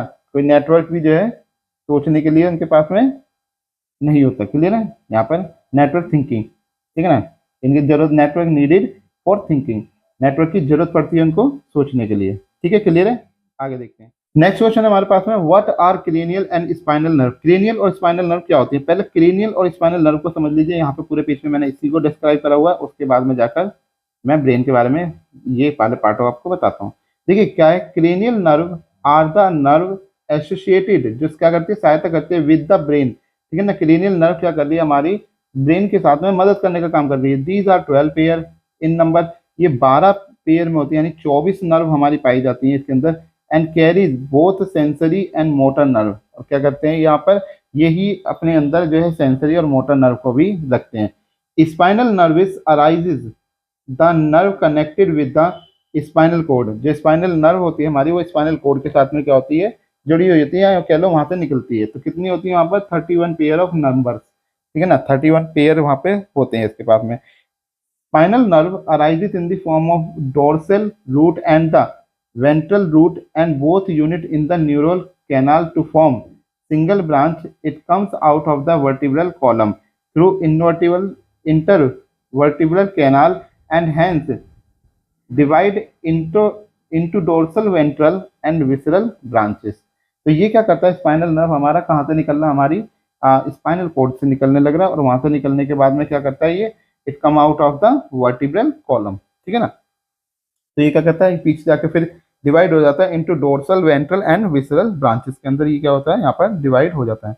दूसरे पार्ट में हमसे कह रहा है कि draw a diagram of the human brain and level the following. देखो सेरिब्रम, सेरिब्रम हमारा कहाँ पे पाया जा रहा है, ये जो पार्ट आप देख रहे हैं, ये वाला पार्ट, ये हमारा सेरिब्रम का है। हमारे जो हाइंड ब्रेन होता है, हाइंड ब्रेन में हमारा सेरिबेलम पाया जाता है। अच्छा, ये मैंने यहाँ पे सेरिब्रम लिख रखा है और यहाँ पे सेरिब्रम। अच्छा एक मिनट, ये सेरिब्रम है, sorry sorry sorry, my mistake. Cerebrum हमारा कहाँ पाया जाता है, फोर ब्रेन में हमारा पाया जाता है। कहाँ पाया जाता है, फोर ब्रेन में हमारा सेरिब्रम होता है, और हाइंड ब्रेन में हमारा सेरिबेलम पाया जाता है, ठीक है ना। मीनिंग्स हमारा क्या होता है, मीनिंग्स की हम लोग बात कर लेते हैं। तो ये जो ऊपर की आप लेयर देखते हैं ना, ये जो ब्रेन के ऊपर की जो लेयर होती है, टेलीमेडिक की जो लेयर होती है, इसको हम लोग कहते हैं मीनिंग्स, ठीक है ना। इसको क्या कहते हैं, मीनिंग्स कहते हैं। और उसके बाद में यहाँ ये जो नीचे वाला हिस्सा आप इसको देख रहे हैं, ये कनेक्टेड है ग्रीन से कलर का, इसको बोलते हैं मेडुला ओब्लोंगेटा या ब्रेन स्टेम भी हम इसको कह सकते हैं, ठीक है ना। क्या कहते हैं, ब्रेन स्टेम। क्लियर है, चलिए नेक्स्ट देखते हैं। अगला हमारे पास में suggest 3 contraceptive method to control the size of the human population which is essential for the health and prosperity of the country, state the basic principle involve in each. तो हमसे कह रहा है 3 मेथड बताओ जिसकी मदद से हम लोग क्या कर सकते हैं, इसको जो पॉपुलेशन बढ़ रही है इसको कंट्रोल किया जा सकता है, और जो ये बीमारियां हो रही है इसको भी बचाया जा सकता है एक तरह से। तो देखो 3 मेथड हम कौन कौन से यूज कर सकते हैं। एक होता है बैरियर मेथड। बैरियर मेथड में क्या होता है हमारे पास में, यानी कि हम कुछ प्रोटेक्टिव चीजें इस्तेमाल कर सकते हैं, जैसे कॉन्डोम हो गया, सर्विकल कैप हो गई, ठीक है ना। इन सब चीजों को इस्तेमाल करके हम लोग क्या कर सकते हैं कि जो है रोक सकते हैं, जो स्पर्म और ओवम का जो फर्टिलाइजेशन होने वाला है वो को पहले ही रोक लिया जाता है। क्योंकि ये क्या होता है कि फिजिकल कॉन्टेक्ट में आने के बाद में जो ये स्पर्म होते हैं या जो स्पर्म होते हैं, अगर कॉन्डम यूज करा जाएगा तो वो उसमें जाके फॉल्स हो जाएंगे, और जिसकी वजह से वो इजीली क्या हो जाएगा, उसी में ट्रैप हो जाएंगे, और जो है जो फीमेल होगी उसके यूट्रस पे रन नहीं कर पाएंगे और फैलोपियन ट्यूब तक पहुंचेंगे नहीं, तो जो फर्टिलाइजेशन है वो भी नहीं होगा। क्लियर है। तो हम लोग यहाँ पर क्या कर लेते हैं, इस तरीके की फिजिकल चीजें यूज कर लेते हैं, फिजिकल डिवाइसेस में। दूसरा होता है हमारा केमिकल मेथड। केमिकल मेथड में फीमेल क्या करती है, यहाँ पर ओरल पिल्स वगैरह या वेजाइनल पिल्स ले लेती हैं, जो पिल्स आती हैं तो उसको क्या कर लेते हैं, ले लेते हैं, जिसकी वजह से क्या होता है, जो स्पर्म होते हैं वो यहाँ पे मर जाते हैं। यानी कि जब वो उसे खाती हैं तो वो क्या करती हैं, एग को ही पहले तो एग को रिलीज नहीं होने देती, अगर उन्होंने पहले खाया तो फर्टिलाइजेशन तो हो भी नहीं सकता। तीसरा मेथड होता है सर्जिकल मेथड, जिसको हम लोग एक तरह से नपुंसकता या नसबंदी भी से कहा जाता है। नसबंदी की परेशानी जो है वो करा देते हैं। नसबंदी में क्या होता है, जो मेल होता है तो मेल का जो वास्ट डिफरेंस होता है उसको कट करवा के क्या करा जाता है, टाइट करा दिया जाता है। टाइट कराने पर उससे क्या होता है कि वो फिर उसमें से जो भी स्पर्म बनते भी हैं तो वहां तक नहीं पहुंच पाते, कहाँ तक, हमारे पेनिस तक। क्यों, क्योंकि बीच में से वास्ट डिफरेंस को कटवा चुके होते हैं। तो इस प्रोसेस को हम कहते हैं वेसेक्टोमी। और सिमिलर काम फीमेल के अंदर होता है, ये उनकी फीमेल फैलोपियन ट्यूब में होता है, तो इसलिए इसका नाम रखा जाता है ट्यूबेक्टोमी। क्लियर है। अगला क्वेश्चन हमारे पास में आ रहा है, list 2 role of each of the following in human reproductive system. क्या क्या यूज है इनका, इनका हमें बताना है। यहाँ पर सेमिनल वेसिकल और प्रोस्टेट ग्लैंड। देखिए seminal vesicle secrete a significant proportion of the fluid that ultimately become semen. Seminal क्या काम होता है इसका, हमारा सेमिनल वेसल जो होता है हमारे पास में, तो सेमिनल वेसल क्या करता है, एक तरह से एक लिक्विड होता है सेमिनल वेसल का, जो क्या करता है, जो कोइटस आ रहा होता है, कोइटस के साथ उसे मिक्स करके उसे थिन बना, यानी कि उसकी थिन को थोड़ा क्या सकते, थोड़ा सा जो है इसको थिक को थिन में कन्वर्ट कर देता है, ठीक है ना, तो सीमन बना देता है। These secretion of seminal vesicle and prostate gland provide nutrition, ठीक है ना। अब ये दोनों मिलकर क्या करती हैं, उन स्पर्म को न्यूट्रिशन प्रोवाइड कराती है and protection to sperm and also make their transport easy, और उसको क्या कर देती है, इजी ट्रांसपोर्ट होने के लिए जो है उसे तैयार कर देते हैं। क्योंकि बहुत थिक होता है जो स्पर्म बनता है, जो स्पर्म होते हैं या कह लो कोइटस जो होता है वो बहुत ज्यादा थिक होता है, तो ये क्या होता है, सेमिनल वेसल उसे थोड़ा सा थिन कर देते हैं ताकि उसको थ्रो करना ईजी हो जाए। दूसरा पॉइंट हमसे कह रहा है oviduct. Oviduct regulate fertilisation. Oviduct क्या करती है, हमारी फर्टिलाइजेशन रेगुलेट करती है through sperm guidance and the sperm hyper activation. जब स्पर्म जो आते हैं हमारे हाइपर एक्टिवेट होते हुए, यानी तो वो जाकर कहाँ पे एक्टिवेट होते हैं, अपने जो फैलोपियन ट्यूब होती है, तो फैलोपियन ट्यूब में जाकर वो इजीली वहां पर क्या कर लग जाती है, जो ओवम होता है उसके साथ में रिएक्ट, ओवम के साथ में जो है फर्टिलाइज हो जाता है और जो है जाइगोट बन जाता है। तीसरा इसने मांगा टेस्टिस। तो टेस्टिस का काम होता है भाई देखो, एक तो स्टोर करता है स्पर्म को, ठीक है ना, और दूसरा टेस्टिस का काम होता है जो टेस्टोस्टेरोन हार्मोन होता है उसको प्रोड्यूस करने का। ठीक है ना, क्या होता है जो मेल सेक्स हार्मोन होता है टेस्टोस्टेरोन उसको ये प्रोड्यूस करता है। क्लियर है? चलिए नेक्स्ट देखते हैं। क्वेश्चन नंबर 22 में हमसे कहता है write the function of each of the following part in the human female reproductive system. ठीक है ना, हमें इनके पार्टों के बारे में बताना है। जैसे ओवरी है सबसे पहला, तो ओवरी क्या होती है, ये एग और ओवा को प्रोड्यूस करती है। यानी कि जैसे ओवम आप कहते हैं, तो एग और ओवा प्रोड्यूस करती है। दूसरा काम क्या होता है इसका, ये प्रोजेस्टेरोन और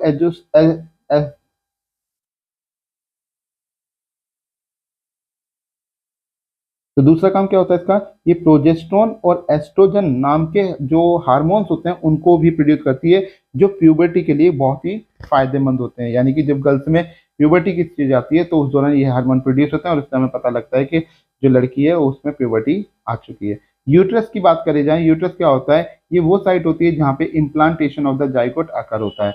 यानी कि जो बच्चा बनता है वो कहाँ पर बनता है, यूट्रस में बनता है। The nourishes and provide nutrition to embryo, साथ में क्या करता है ये एम्ब्रियो को नरिशमेंट देने का भी काम यहीं से करता है। फैलोपियन ट्यूब क्या होती है, it carry take female ovum from the ovary, ovary से जो ओवम निकला होता है वो हमारी फैलोपियन ट्यूब से होता हुआ ही कहाँ तक जाता है, हमारे यूट्रस तक पहुंचता है। It is the site of the fertilisation.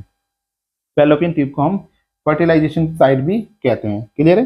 चलिए नेक्स्ट क्वेश्चन देखते हैं। नेक्स्ट से पहले प्लेसेंटा क्या होता है, देखिए it is a disc structure embedded in the uterine wall. ठीक है ना, कैसा होता है, एक डिस्क स्ट्रक्चर होता है। It has rely on embryonal side, इसकी जो एम्ब्रियोलर साइड होती है वहां पर इस पे क्या होता है, यहाँ पर जैसे मान लीजिए ये कोई ऐसा बेबी है यहाँ पर, ठीक है ना, तो इस तरीके से जो है ये प्लेसेंटा आपका यहाँ पे कनेक्ट होता है इस तरीके से। ठीक है ना, तो ये जो है उसकी एम्ब्रियोलर साइड के साथ कनेक्ट होता है। And blood filled space on mother side surrounding by villi. ठीक है ना, तो जो इसका ब्लड फिल्ड स्पेस होता है वहां पर भी हमारे पास क्या होता है, ये विलाई के साथ में कनेक्टेड होता है।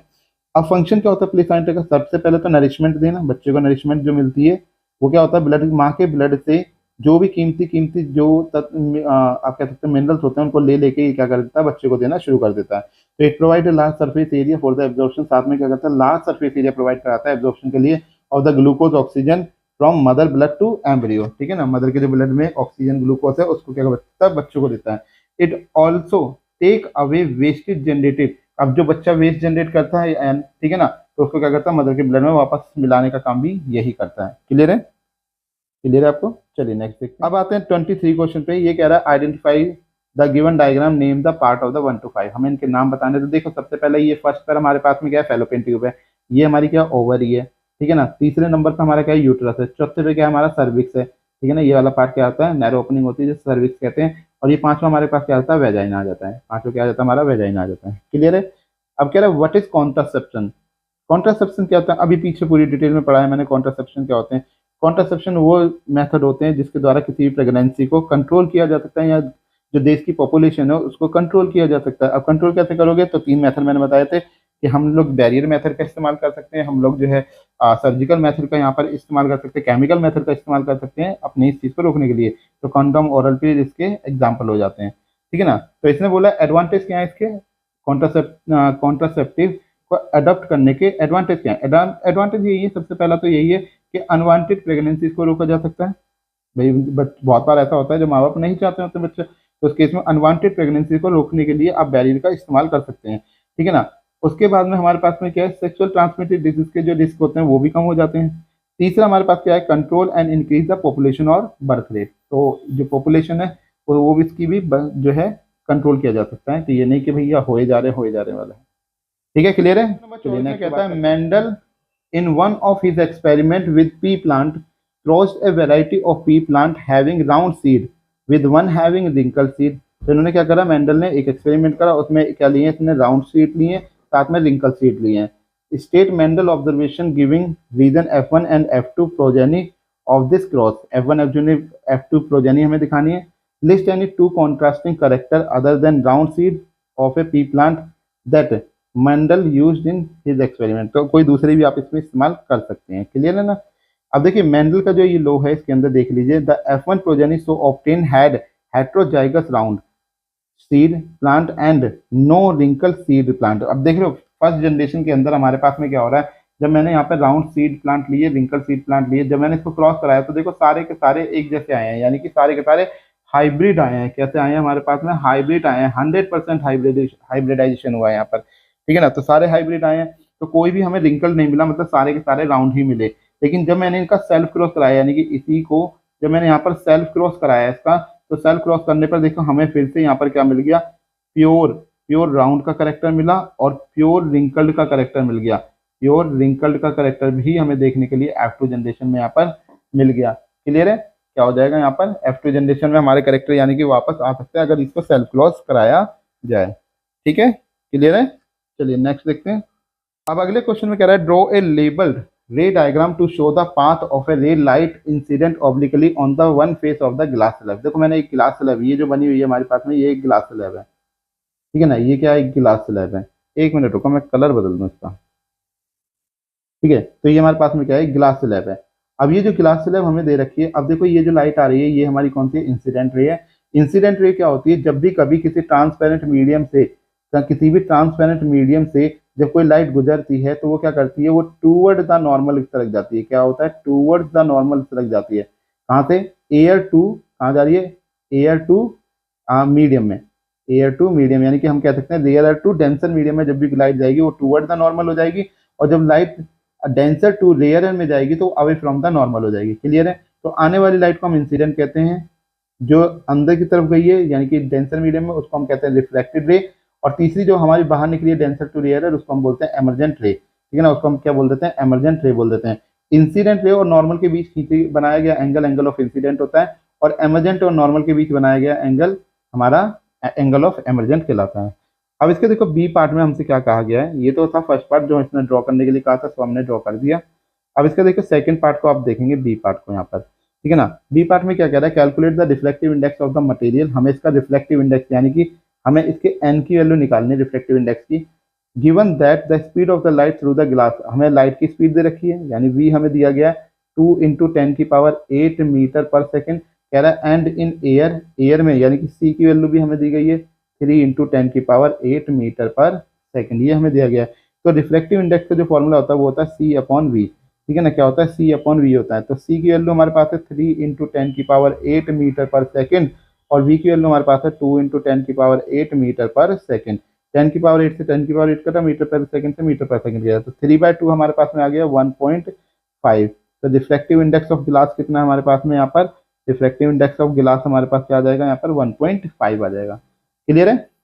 क्लियर, समझ में आ गया? चलिए नेक्स्ट देखते हैं। अगले क्वेश्चन में हमसे कह रहा है state Snell's law of reflection. तो देखिए स्नेल्स लॉ क्या होता है? It is the ratio of the angle sine i to sine r is constant.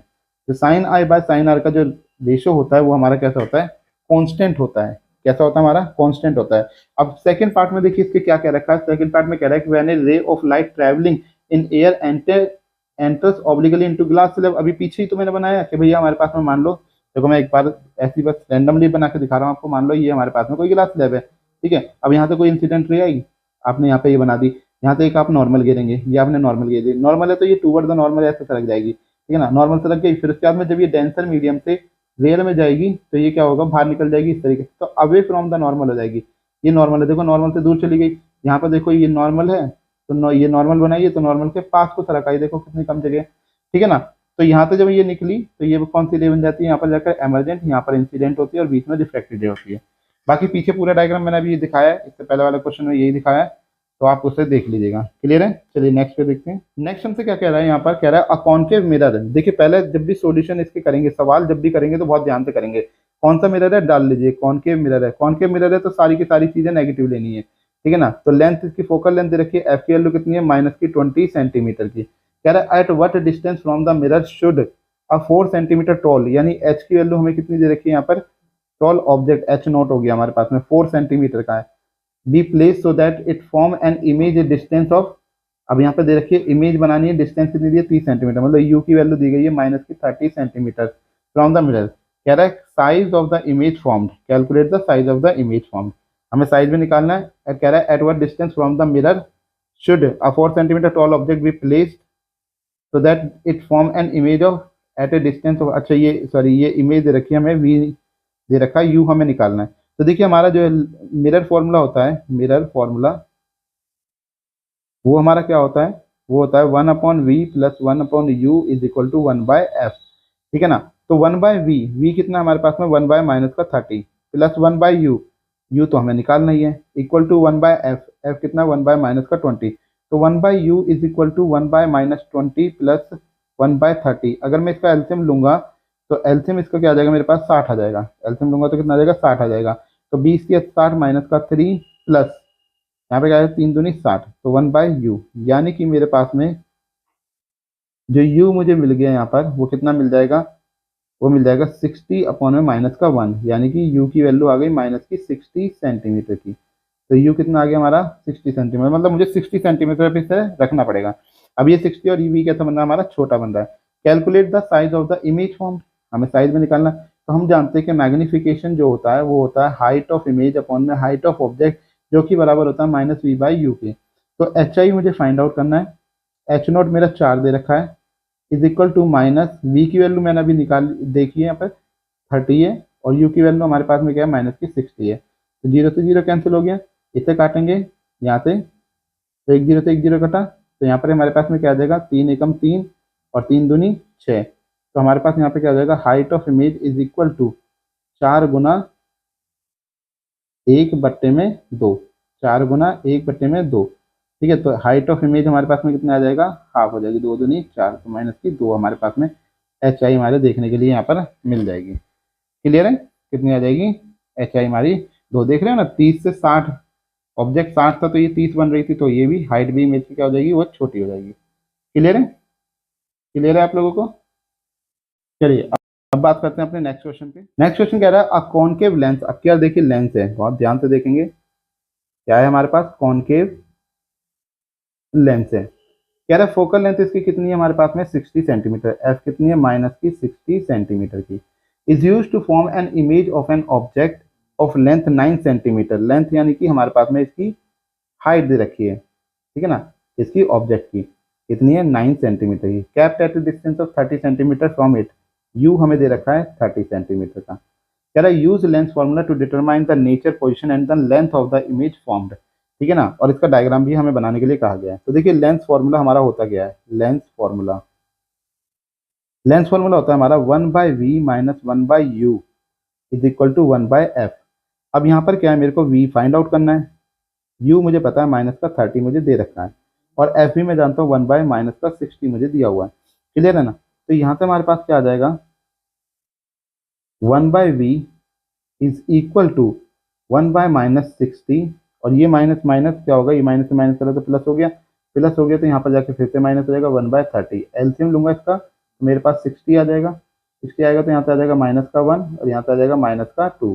तो 1/v हमें कितना मिल गया, माइनस का 3। तो 1 v बराबर हमें क्या आ जाएगा, v इज इक्वल टू आ जाएगा 60 अपॉन माइनस का 3, 3 दूनी 6, यानी कि v की वैल्यू आ गई माइनस की 20। कितनी आ गई, माइनस की 20। क्लियर है, क्या आ गई, माइनस की 20 आ गई। अब हमें पता ही है कि कॉनकेव लेंस जो हमारा होता है वो क्या बनाता है, वर्चुअल एंड इरेक्ट इमेज बनाता है, वर्चुअल एंड इरेक्ट इमेज बनाता है, ठीक है ना, डिमिनिश्ड बनाता है, सेम साइड ऑफ ऑब्जेक्ट बनाता है,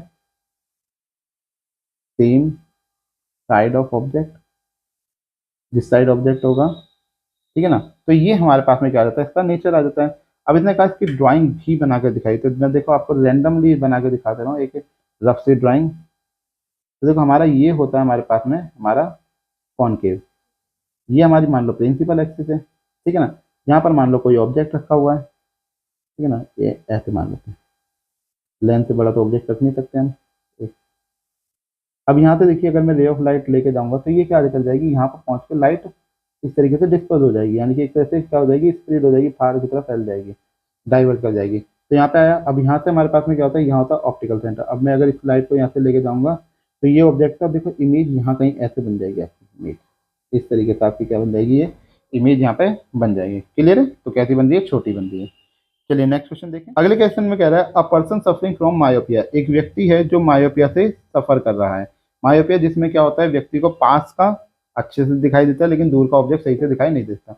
was advise to wear a corrective lens of power, अब इसकी पावर जो दे रखी है कि वही करेक्ट करने के लिए इसको कितनी 2.5D का चश्मा पहनना पड़ेगा। A spherical lens of the same focal length was taken in the laboratory, eight what distance should a student place an object, वो अपने ऑब्जेक्ट को कहाँ पर रखें from this lens so that it form an image at a distance of 10 centimetre. तो यानी कि ये हमारे पास में क्या है, u जो इसको दिया गया है वो कितना है, 10 सेंटीमीटर का है।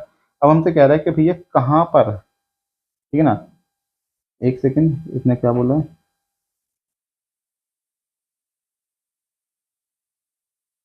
तो देखिए क्या कह रहा है आगे हमसे, कह रहा है at what distance should a student place an object, वो ऑब्जेक्ट को कहाँ रखे from this lens so that it form an image of distance 10 centimetre. देखो इमेज हमें यहाँ पर दे रखी है, वी हमें दे रखी है कितनी, 10 सेंटीमीटर की, ठीक है ना, क्या दे रखी है हमें, 10 सेंटीमीटर की। अब लेंस तुम्हें पता होना चाहिए कि मायोपिया के अंदर कौन सा लेंस होता है, तो भाई फिलहाल के लिए तो हमने इसे 10 सेंटीमीटर यहाँ पे रख दिया। अब इसकी पावर कैसी है, नेगेटिव है, तो इसको भी क्या ले लोगे तुम, इमेज को भी नेगेटिव रख लोगे।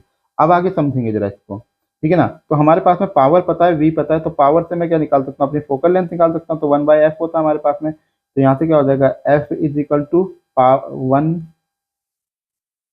वन अपॉन में पावर। तो फोकल लेंथ मेरे पास कितनी आ जाएगी, 1 अपॉन में माइनस का 2.5, पॉइंट हटाऊंगा तो ऊपर 0 आ जाएगा, ठीक है ना, ऊपर 0 आ जाएगा हमारे पास में। यहाँ से काटेंगे 5 पंजे 25, 5 दूनी 10, तो फोकल लेंथ कितनी आ गई मेरे पास में, 2/5 मुझे फोकल लेंथ यहाँ पर मिल रही है, क्लियर है, 2/5 मिल रही है। तो यानी कि हम लेंस फार्मूला क्या होता है मेरा, लेंस फार्मूला क्या हो जाएगा मेरे पास में, 1/v minus 1/u is equal to 1/f। अब यहाँ पर v की वैल्यू मुझे पता है 1/-10, 1/u इक्वल टू 1/2/5, ठीक है ना, क्या आ गई हमारे पास में 2/5। और अच्छा ये माइनस की भी थी तो ये माइनस की आएगी यहाँ पर, क्योंकि माइनस भी था ना यहाँ पर साथ में, तो ये f माइनस में था हमारा, तो माइनस आ गई। अब यहाँ पर देखिए इसको शिफ्ट करूंगा मैं यहाँ पर, तो ये आ जाएगा माइनस का 1/10 प्लस ये ऊपर जाके बनाएगा 5/2 इज इक्वल टू 1/u। इसका जो एलसीएम है वो 10 आ जाएगा, माइनस का 1, 2 पंजे 10 यानी 25 इज इक्वल टू 1/u। तो कितना आ जाएगा यहाँ से, 24/10 इज इक्वल टू 1/u। तो अब हम यहाँ से u निकालेंगे अगर अपना, तो u हमें कितना मिलेगा, 10/24, कितना मिल जाएगा, 10/24, ठीक है ना, क्या आ जाएगा, 10/24 आ जाएगा।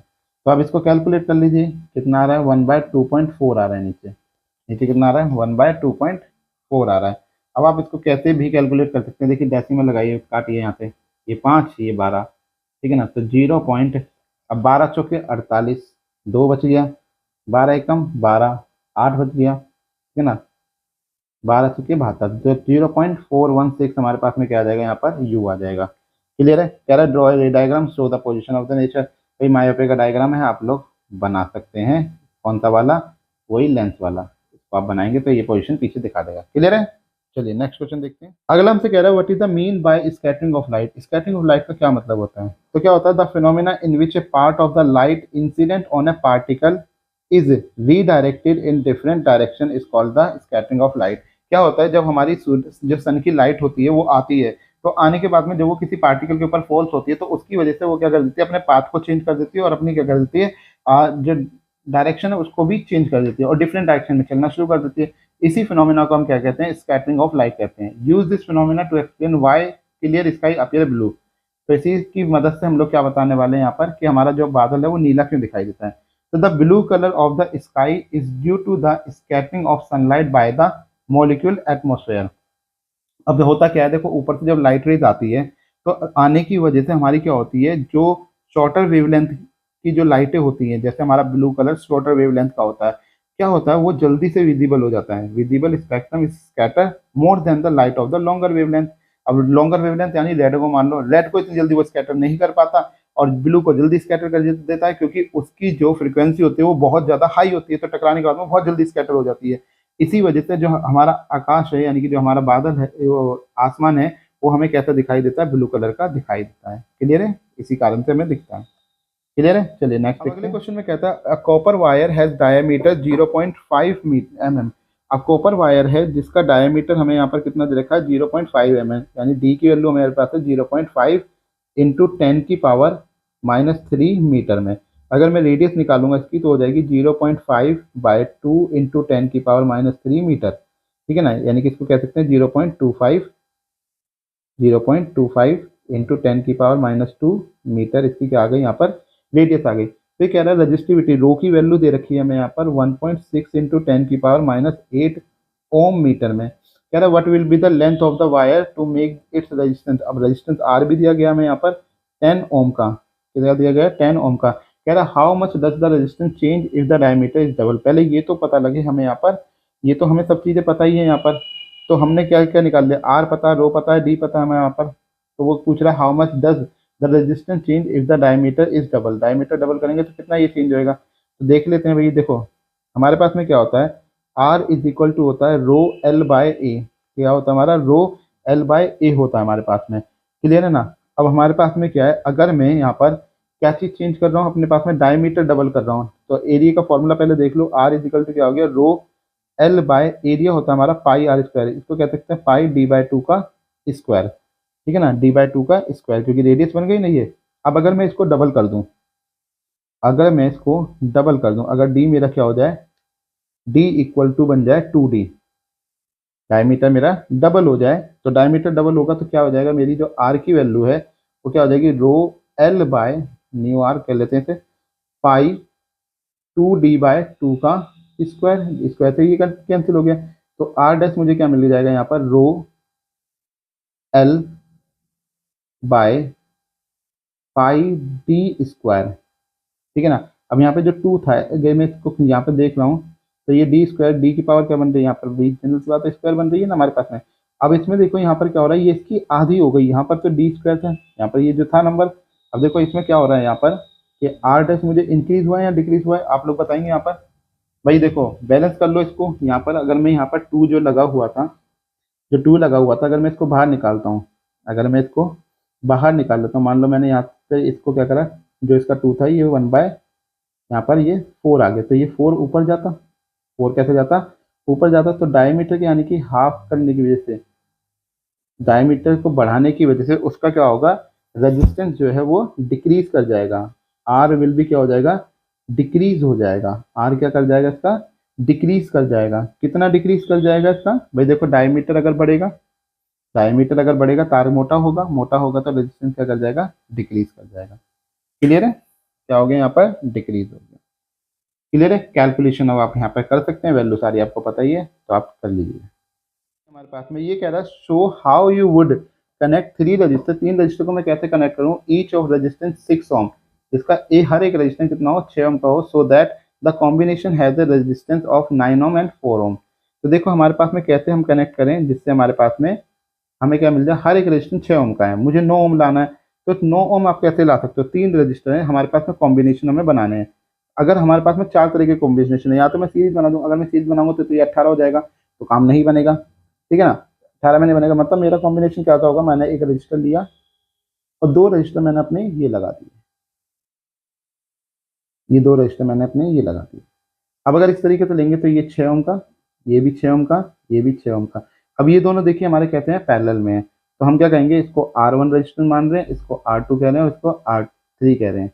तो हमने यहाँ पे कहा कि R2 and R3 are in parallel, ये मेरे पैरेलल में, पैरेलल में तो पैरेलल का फॉर्मूला होता है RP is equal to product upon में सम, प्रोडक्ट अपॉन में सम। तो यहाँ से कितना आ जाएगा, 36 बट्टे 12, 12 तो ये कितना हो जाएगा 36, ठीक है ना। तो अब ये मेरा सर्किट कैसा हो जाएगा, यहाँ पर ये मेरे पास 6 ओम का लगा हुआ है और इसका जो टोटल आ गया यहाँ पर वो कितना आ गया, 3 ओम का आ गया, ठीक है। तो अब हमारे पास में क्या आ जाएगा, इसको RP कह रहे हैं हम यहाँ पर, RP कह रहे हैं, और ये मेरा R1 था, तो R1 and RP are in series, तो ये दोनों हमारे कहते हैं सीरीज में है, तो हमारे पास में क्या आ जाएगा, टोटल रेजिस्टेंस का R1 प्लस RP यानी कि 6 प्लस में 3, टोटल मिलाकर 9 ओम, ठीक है ना, 9 ओम, यानी कि पहली वाली कंडीशन में हमारा जो सर्किट बनेगा वो कैसा बनेगा, इस तरीके से बनेगा। दूसरे में कह रहा है ये हमसे कि 4 ओम रजिस्टर आना चाहिए, ठीक है ना, 4 ओम रजिस्टर आना चाहिए। अब इन तीनों को हम पैरेलल में भी लगा सकते हैं, ठीक है ना। अगर मैं पैरेलल में लगा देता हूँ उसको बाई चांस मान के चलो, तो इसका एलसीएम तो 6 बनेगा, इसका जो एलसीएम बनेगा भाई 1/6 1/6 1/6, ठीक है ना। तो अगर इसका एलसीएम लगाऊंगा तो ये तो 6 बनेगा, तो 6 तो काम चलेगा नहीं, 4 लाना है मुझे तो, ठीक है ना।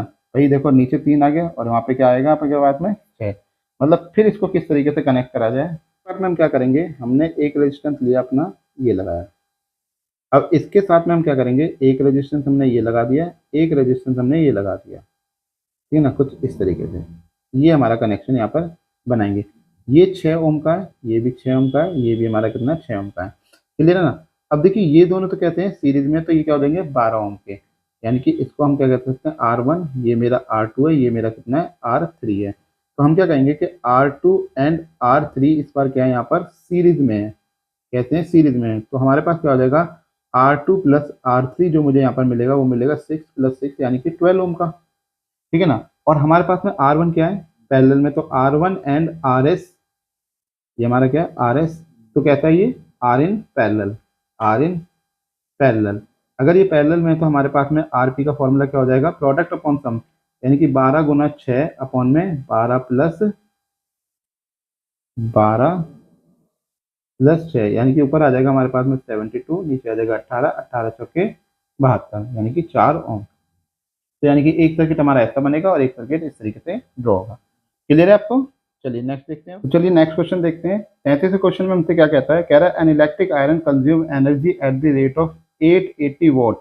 देखो हमें यहाँ पर क्या दे रखी है, एक इलेक्ट्रिक आयरन दे रखी है जो 880 वॉट की एनर्जी को क्या करती है कंज्यूम करती है when heating is at maximum rate. तो यानी कि इसकी जो पावर है P1 हमें वो कितनी दी गई है 880 वॉट की दी गई है। ठीक है ना। आगे कहता है heating is at the rate maximum rate and 330 what when the heating is at minimum rate. तो पावर 2 दे रखी है हमें यहाँ पर 330 वॉट दे रखी है। कह रहा है if the source voltage is 220, यानी कि जो V की वैल्यू है हमारे पास में वो है 220। तो आगे हमसे कहता है यहाँ पर calculate the current and the resistance in each case. तो हमें क्या निकालना है यहाँ पर अपना, एक तो करंट निकालना है और एक हमें यहाँ पर क्या निकालना है अपना रेजिस्टेंस निकालना है। तो देखो कैसे हम लोग करेंगे यहाँ पर, तो हम लोग जानते हैं कि जो पावर होता है वो VI के बराबर होता है। पावर किसके बराबर होता है VI के। तो पावर तो यहाँ पे दे रखी है 880, V हमें दे रखी है 220। तो हम पहले P1 के लिए निकाल लें यहाँ पे। ठीक है ना। 220 इंटू में हमारे पास I दे रखा है, तो I हमें यहाँ से कितना मिल जाएगा, I मुझे मिल जाएगा 880 बट्टे में 220, जीरो से जीरो कटा 22 चौके 88, यानी कि I बराबर आ गया 4 एम्पियर। तो अब यहाँ से रेजिस्टेंस अगर मैं निकालूंगा R1 अपना, तो वो होता है according to the Ohm's law V upon में I। तो V की वैल्यू हमारे पास में कितनी है 220 और I हमें कितना मिला है 4 मिला। भी कैंसिल करूंगा तो 4 पंजे 20, 4 पंजे 20, यानी कि मेरा जो R1 रजिस्टर आ गया वो कितना आ गया 55 ओम का आ गया। क्लियर है यहाँ तक, क्लियर है, कोई डाउट है आप लोगों को। ठीक है। तो देखिए अब नेक्स्ट देखते हैं अपना दूसरा में दे रखा P2 पावर। तो यहाँ से भी हम अपनी क्या निकाल लेंगे यहाँ पर अपनी हम P2 के लिए, P2 इज इक्वल टू क्या हो जाएगा VI। तो P2 है 330, V की वैल्यू है 220 और I हमें क्या है I दे रखा है। तो यहाँ पर आ जाएगा 330 बट्टे में 220 is equal to I। Zero से जीरो कटा, 11 से काटेंगे 11 3 33 और 11 दूनी 22, इससे काटेंगे तो 1.5, यानी कि I की वैल्यू मिल गई 1.5 एम्पियर की। तो अब यहाँ से अगर मैं इसका R2 रेजिस्टेंस निकालूंगा तो वो हो जाएगा V अपॉन I। तो V की वैल्यू तो है 220 और ये हमें दे रखा है 1.5, पॉइंट हटाऊंगा तो ऊपर एक जीरो बढ़ जाएगी। इसे काटेंगे, देखते हैं 15 से कटेगा, पहले 5 से काट लेते हैं। 5 से हमने काटा तो हमारे पास में क्या है 5 5 जीरो आ गया हमारे पास में, क्योंकि अभी हमने काटा था। तो ये नीचे 3 आ जाएगा, सॉरी ये नीचे 3 आ जाएगा। ठीक है ना। कितना आ जाएगा हमारे पास में नीचे 3 आ जाएगा।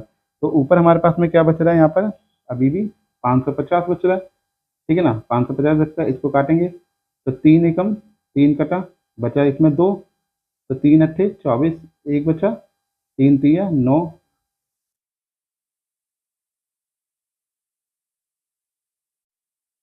देखिए इसकी वैल्यू को यहाँ पर रखेंगे, क्या है हमारे पास में 220 वोल्ट अपॉन में आई के वैल्यू है 1.5। 1.5 को आप 3/2 भी कह सकते हैं। तो 220 वोल्ट अपॉन में 3/2, 2 चला जाएगा ऊपर, तो ये हो जाएगा 440 बट्टे में 3, इसको काटेंगे यहाँ से तो हमें मिलेगा 146.6 ओम। ये हमारे पास में क्या आ जाएगा रेजिस्टेंस आ जाएगा। क्लियर है, आपको फर्स्ट पार्ट समझ में आ गया। कह रहा है दूसरे में कह रहा है what is the heating effect. तो देखो हमारे पास में क्या हो जाएगा व्हेन इलेक्ट्रिक करंट, मैं यहाँ पे डाल देता हूँ, क्या हो जाएगा when electric current, when electric current is passed through a resistor, passed through a resistor, electrical energy, electrical energy is dissipated, dissipated and appears as heat. तो ये हीट की तरह कैसे दिखेगी आपको, अपीयर दिखेगी। इसी को हम कहते हैं heating effect of electric current. Third part में देखिए हमसे क्या कह रहा है, find the expression for the amount of heat produce when the current pass through the register. तो देखिए हमारा जो एक्सप्रेशन होता है H directly proportional to I square R T, ठीक है ना, क्या होता है H square I square R T, या फिर हम दूसरा वाला भी अपना लिख सकते हैं कि H is directly proportional to the V I T. ये दोनों ही एक्सप्रेशन हमारे पास में क्या होते हैं, हीट के होते हैं। क्लियर है? चलिए नेक्स्ट क्वेश्चन पे बात करते हैं। अगले क्वेश्चन में क्या कह रहा है, draw a schematic diagram of, यहाँ पे वो लिखा है, of A circuit consisting of A battery of A 2 volt cell, a 6 ohm resistor, a 12 ohm resistor and a 18 ohm resistor and a plug key all connected in series. Calculate the following when key is closed। देखो क्या क्या इसने कहा है, पहले जैसे कहा है वैसे सर्किट लगा लो। इसने 2-2 वोल्ट की कितनी लगाई है, 6 बैटरियां लगाई हैं, तो वोल्ट का ध्यान रखना है। और 3 रेजिस्टेंस लगाए इसने 6 ओम, 12 ओम और 18 ओम के, और इनका किस में कनेक्ट करा है इसने, सीरीज में कनेक्ट करा है। तो रेजिस्टेंस कुछ ऐसा हो जाएगा हमारे पास में, ये पहला रेजिस्टेंस, ये हमारा दूसरा रेजिस्टेंस लग गया, ये हमारे पास में हमने तीसरा रेजिस्टेंस लगा दिया। अब इसकी जो बैटरी लगी हुई है यहाँ पर, वो क्या लगी हुई है, एक वो लग गई 2 वोल्ट की, एक और लग गई 2 वोल्ट की, एक और 2 वोल्ट की, 2 वोल्ट, 2 वोल्ट, 2 वोल्ट, 5 लग गई है अभी तक। और ये छठी बैटरी, 6 लगा दी इसने, 6 दूनी 12 वोल्ट, यानी कि टोटल 12 वोल्ट हो गया। ठीक है, उसके बाद कह रहा है एक प्लग की भी लगानी है हमें, तो ठीक है हम एक प्लग की लगा देते हैं, यहाँ पे लगा देते हैं प्लग की को। कहीं भी लगा सकते हैं आप लोग प्लग की, ऐसा कुछ नहीं होता कि प्लग की एक फिक्स जगह पे लगेगी। ये प्लग की हमने लगा दी, ठीक है ना। अब कह रहा है electric current flow in the circuit, तो हमें इलेक्ट्रिक करंट बताना है। तो पहले यहाँ पर देखो ये 6 ओम का है, ये 12 ओम का है और ये 18 ओम का है। तो देखो हमारे पास में इसका आर इफेक्टिव कितना आ जाएगा, आर इफेक्टिव यानी कि टोटल रेजिस्टेंस कितना आ जाएगा हमारे पास में, वो आ जाएगा 6 + 12 + 18, यानी कि टोटल करेंगे इसका तो 12 × 6 = 18, 18 18 36, 36 ओम का हमें क्या मिल जाएगा, इसका टोटल रेजिस्टेंस मिल जाएगा। और जो हमें वोल्टेज यहाँ पर दे रखी है, पोटेंशियल हमें दे रखी है, वो 12 वोल्ट की है। तो इसमें जो फ्लो कर रहा होगा करंट, वो कितना कर रहा होगा, आई इज इक्वल टू होता है हमारा V/R इफेक्टिव हो जाएगा। तो V हमारे पास कितना दे रखा है, 12 दे रखा है, और यहाँ पर ये कितना दे रखा है, 36 दे रखा है। तो 12 × 3 = 36, यानी 1/3, और I इज इक्वल टू हमें कितना मिल जाएगा, 0.33 एम्पियर करंट। यानी कि इस सर्किट के अंदर जो करंट फ्लो कर रहा है वो 0.33 एम्पियर कर रहा है। क्लियर है? 0 अब हमें यहाँ पर क्या निकालना है, वो कह रहा है कि पोटेंशियल निकालनी है, ठीक है ना। पोटेंशियल निकालो 18 ओम में, तो देखिए 18 ओम में यानी कि पोटेंशियल 18 ओम, वो कितनी आ जाएगी हमारे पास में, फॉर्मूला तो V इक्वल टू होता है IR। आई कितना मेरे पास में 1/3, और R मुझे कितना मिला है, 18 मिला है। 3 छक्के क्या हो जाएगा 18, यानी कि 6 वोल्ट पोटेंशियल होगी मेरी 18 ओम के अंदर। Electric power consume 18 ohm resistance. अब मुझे पावर बतानी है 18 ओम में कि पावर कितनी होगी। पावर का फॉर्मूला होता है VI, power is equal to होता है VI। V कितना है मेरे पास में 6 वोल्ट का, I कितना है मेरे पास में 1/3 का, तो 3 दूनी 6, यानी कि पावर जो मिलेगी वो 2 वाट की मिल जाएगी। क्लियर है? समझ आ गया आपको सवाल? बहुत ही ईजी सवाल था, ईजी पीजी, ठीक है ना। ये मैंने पहला इसका पार्ट निकाल दिया था, इलेक्ट्रिक करंट जहाँ पे इसने आई मांगा था, ये मैंने इसका दूसरा पार्ट निकाला था, ये मैंने इसका तीसरा पार्ट निकाला। क्लियर है? चलिए नेक्स्ट। अब देखिए अगले में क्या कह रहा है, state whether the current and potential difference in all the bulb will be same और different when in a circuit 3 bulb off. अगर सेम वाटेज के हम 3 बल्बों को कनेक्टेड कर देते हैं सीरीज के अंदर, भाई मान लो 3 बल्ब तुमने यूँ लगा दिए, इस तरीके से 3 बल्ब ये लगा दिए सीरीज में। अब सीरीज में लगाओगे तो क्या होगा, यहाँ पर हमारे पास में जो इसमें मांगा गया है करंट एंड पोटेंशियल। देखो सीरीज के अंदर हमारे पास में क्या होता है, हम जानते हैं कि सीरीज के अंदर हमारा करंट डिवाइड होता है और पोटेंशियल हमारा क्या होता है, यहाँ पर पोटेंशियल हमारा डिफर होता है। यानी कि यहाँ पर हमारे पास क्या होगा, इसने यही पूछा हुआ है कि state whether the current and potential difference in all the bulb will be same और different when in a circuit 3 bulbs off. तो यहाँ पर हमारे पास में क्या हो जाएगा, हमारे पास में इस केस में करंट सेम रहेगा, लेकिन हमारी जो पोटेंशियल होगी वो कैसी हो जाएगी, वो डिफरेंट होगी हर बल्ब के अंदर। क्लियर है? दूसरा कह रहा है same wattage are connected in parallel. अगर पैरेलल में लगाओगे तो मेरे पास में पोटेंशियल, मेरे पास में V क्या रहेगा यहाँ पर सेकंड केस में सेम हो जाएगा, और I डिफरेंट हो जाएगा। I क्या हो जाएगा, डिफरेंट हो जाएगा।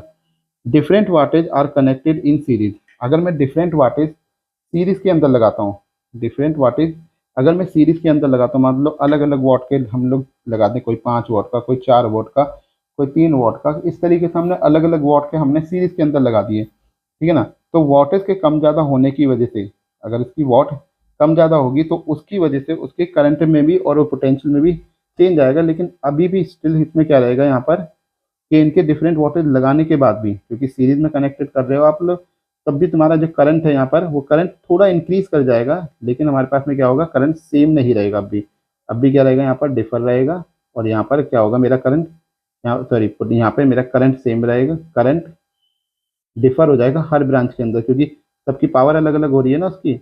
और इस बार हमारे पास में क्या हो जाएगा, यहाँ पर इसकी पोटेंशियल भी डिफर होगी, पोटेंशियल भी डिफरेंट होगी। ठीक है, क्लियर है, समझ आ गया।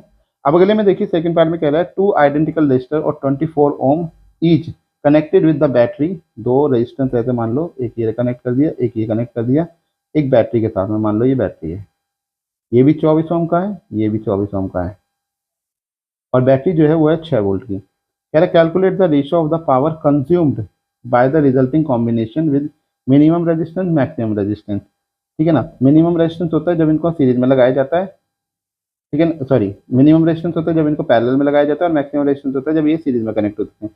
तो पहले मैं मिनिमम निकालता हूँ, मिनिमम रेजिस्टेंस, मिनिमम रेजिस्टेंस। तो मिनिमम रेजिस्टेंस निकालना है इसका, तो क्या हो जाएगा, 1/RP डायरेक्ट निकाल देते हैं। दो रेजिस्टेंस के लिए मैंने डायरेक्ट बताया हुआ formula, RP is equal to 24 गुना 24 बट्टे में 24 प्लस 24, यानी कि हमारे पास आ जाएगा 24 गुना 24 बट्टे में 48।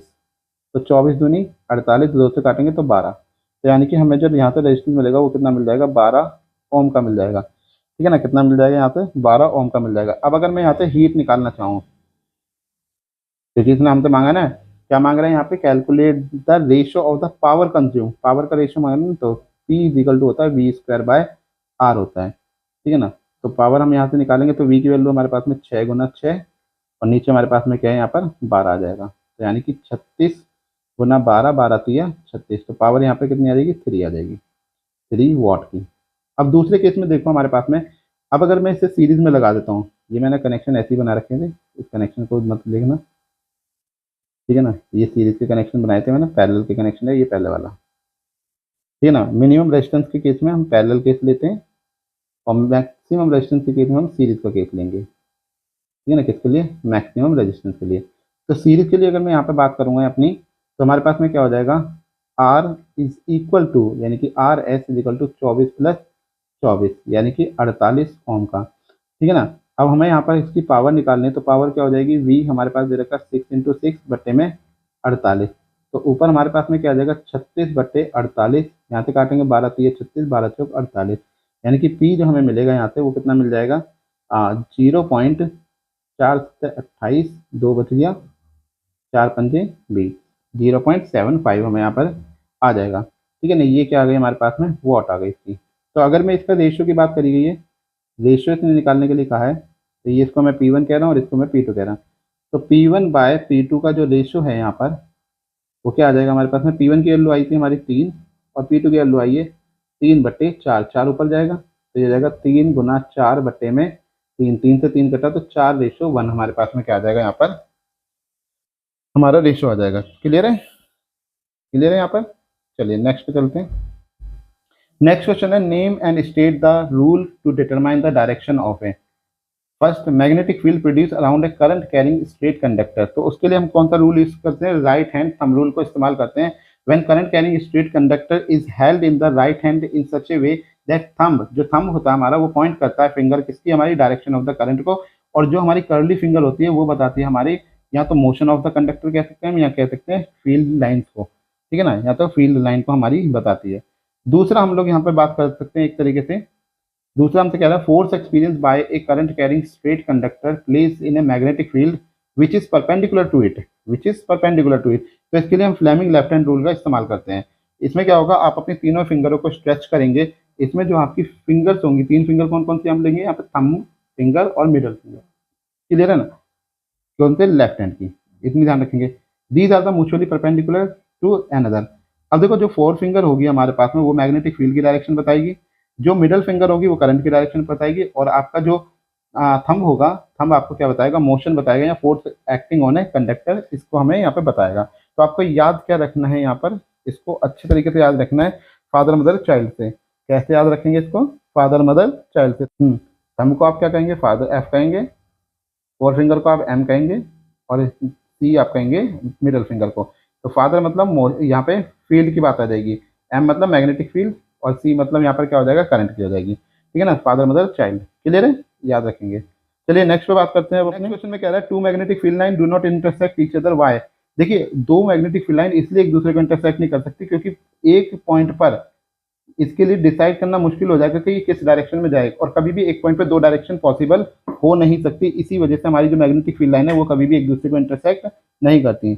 यूनिफॉर्म मैग्नेटिक फील्ड लाइन की जो हमारे पास में होती है, यहाँ पे क्वेश्चन दिया how is a uniform magnetic field in a given region represented, draw a diagram in support your answer. ठीक है ना, तो ये हमने डायग्राम बनाया है जहाँ पर क्या होता है, इनकी डिस्टेंस इक्वल होती है, इनकी डिस्टेंस इक्वल होती है सब जगह से। ठीक है ना, एक दूसरे के पैरेलल होनी चाहिए और यहाँ पर सेम डायरेक्शन में होनी चाहिए, क्लियर है। इसी को हम लोग क्या कह रहे हैं यहाँ पे, यूनिफॉर्म मैग्नेटिक फील्ड कह रहे हैं, क्लियर है। चलिए नेक्स्ट क्वेश्चन हमसे कह रहा है draw the pattern of the magnetic field line due to the straight conductor carrying conductor indicating the direction of the current in the conductor and the direction of the corresponding magnetic field line. तो Maxwell right hand rule जो भी हमने पीछे बताया बिल्कुल उसी के base पर ये काम करेगा कि आपने क्या करा, एक कंडक्टर लिया, जैसा कि मैं इस डायग्राम में दिखा रहा हूँ, एक कंडक्टर आपने लिया और उसमें क्या करा, अपने हाथ में उसे पकड़ लिया। तो आपका जो थंब है, थंब आपको पॉइंट करेगा किस बात को लेकर, यहाँ पर डायरेक्शन ऑफ द करंट को।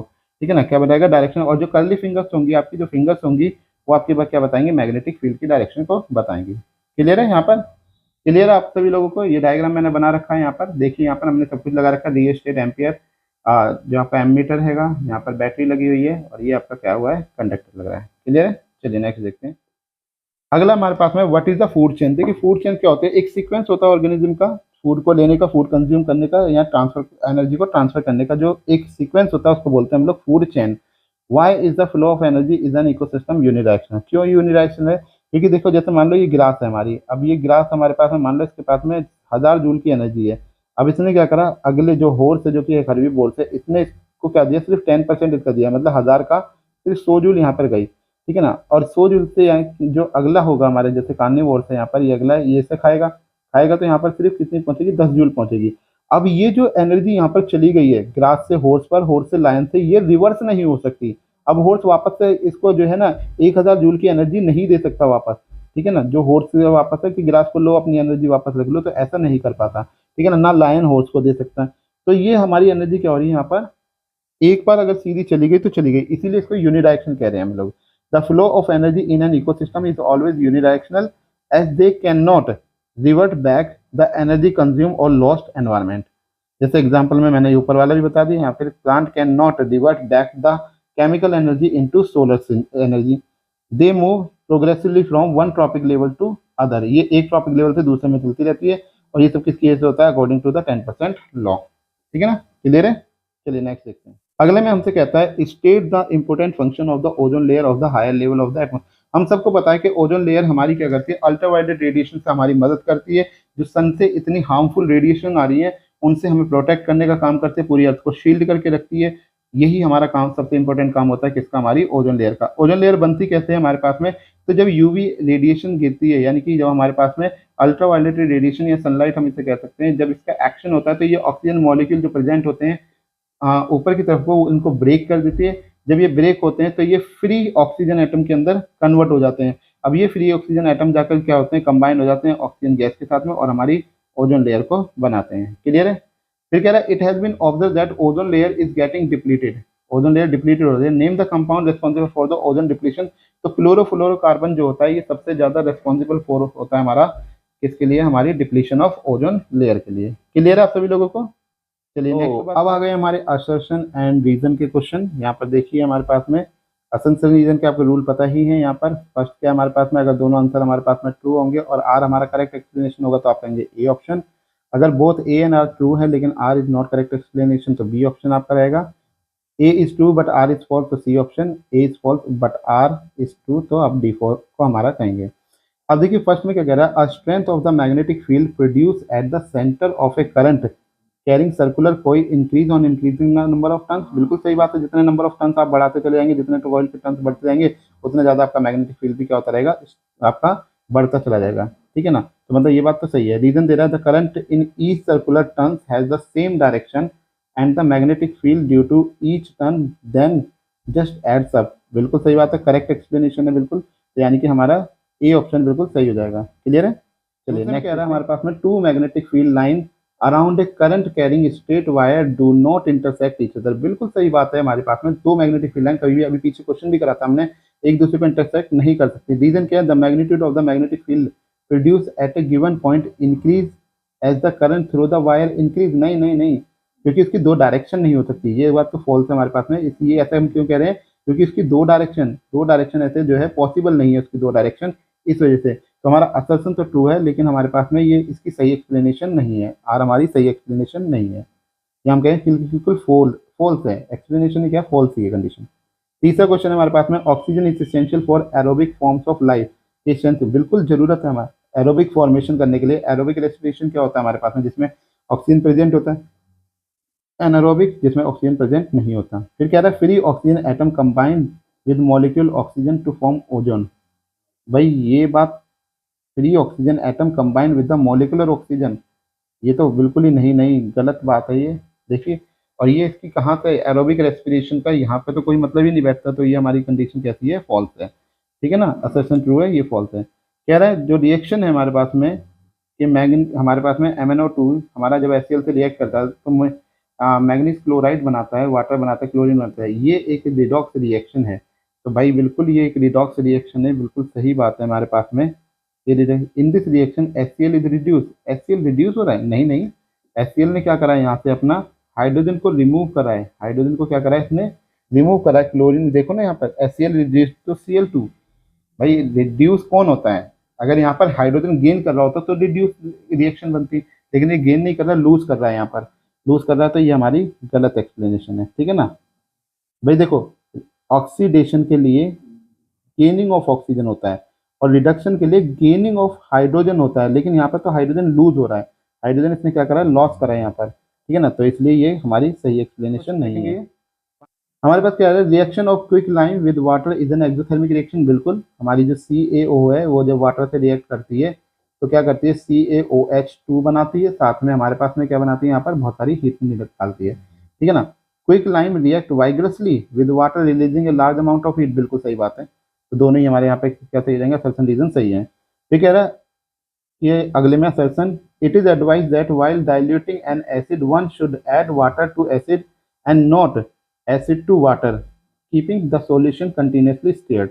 भाई देखो, इसने कहा कि हम एडवाइस करते हैं कि जब भी हम अपने एसिड को डाइल्यूट कर रहे हैं तो हमें ऐड करना चाहिए water to acid, water to acid, not acid to water. भाई देखो, वाटर की कंसंट्रेशन क्या होती है? बहुत न्यूट्रल होती है, लेकिन एसिड की कंसंट्रेशन हाई होती है। तो अगर तुम पानी के अंदर एसिड करोगे एक एक दो दो बूंद करके और इसे हिलाते रहोगे तो उसे मिलाना आसान रहेगा, लेकिन अगर आपने क्या करा, सीधे एसिड में वाटर गिर दिया तो एकदम से क्या कर जाएगा? एकदम से रिएक्ट करके क्या कर देगा? वो छाल मारेगा पानी से और आपको जो है बहुत ज़्यादा नुकसान इससे हो सकता है, आपकी बॉडी पे भी गिर जाए।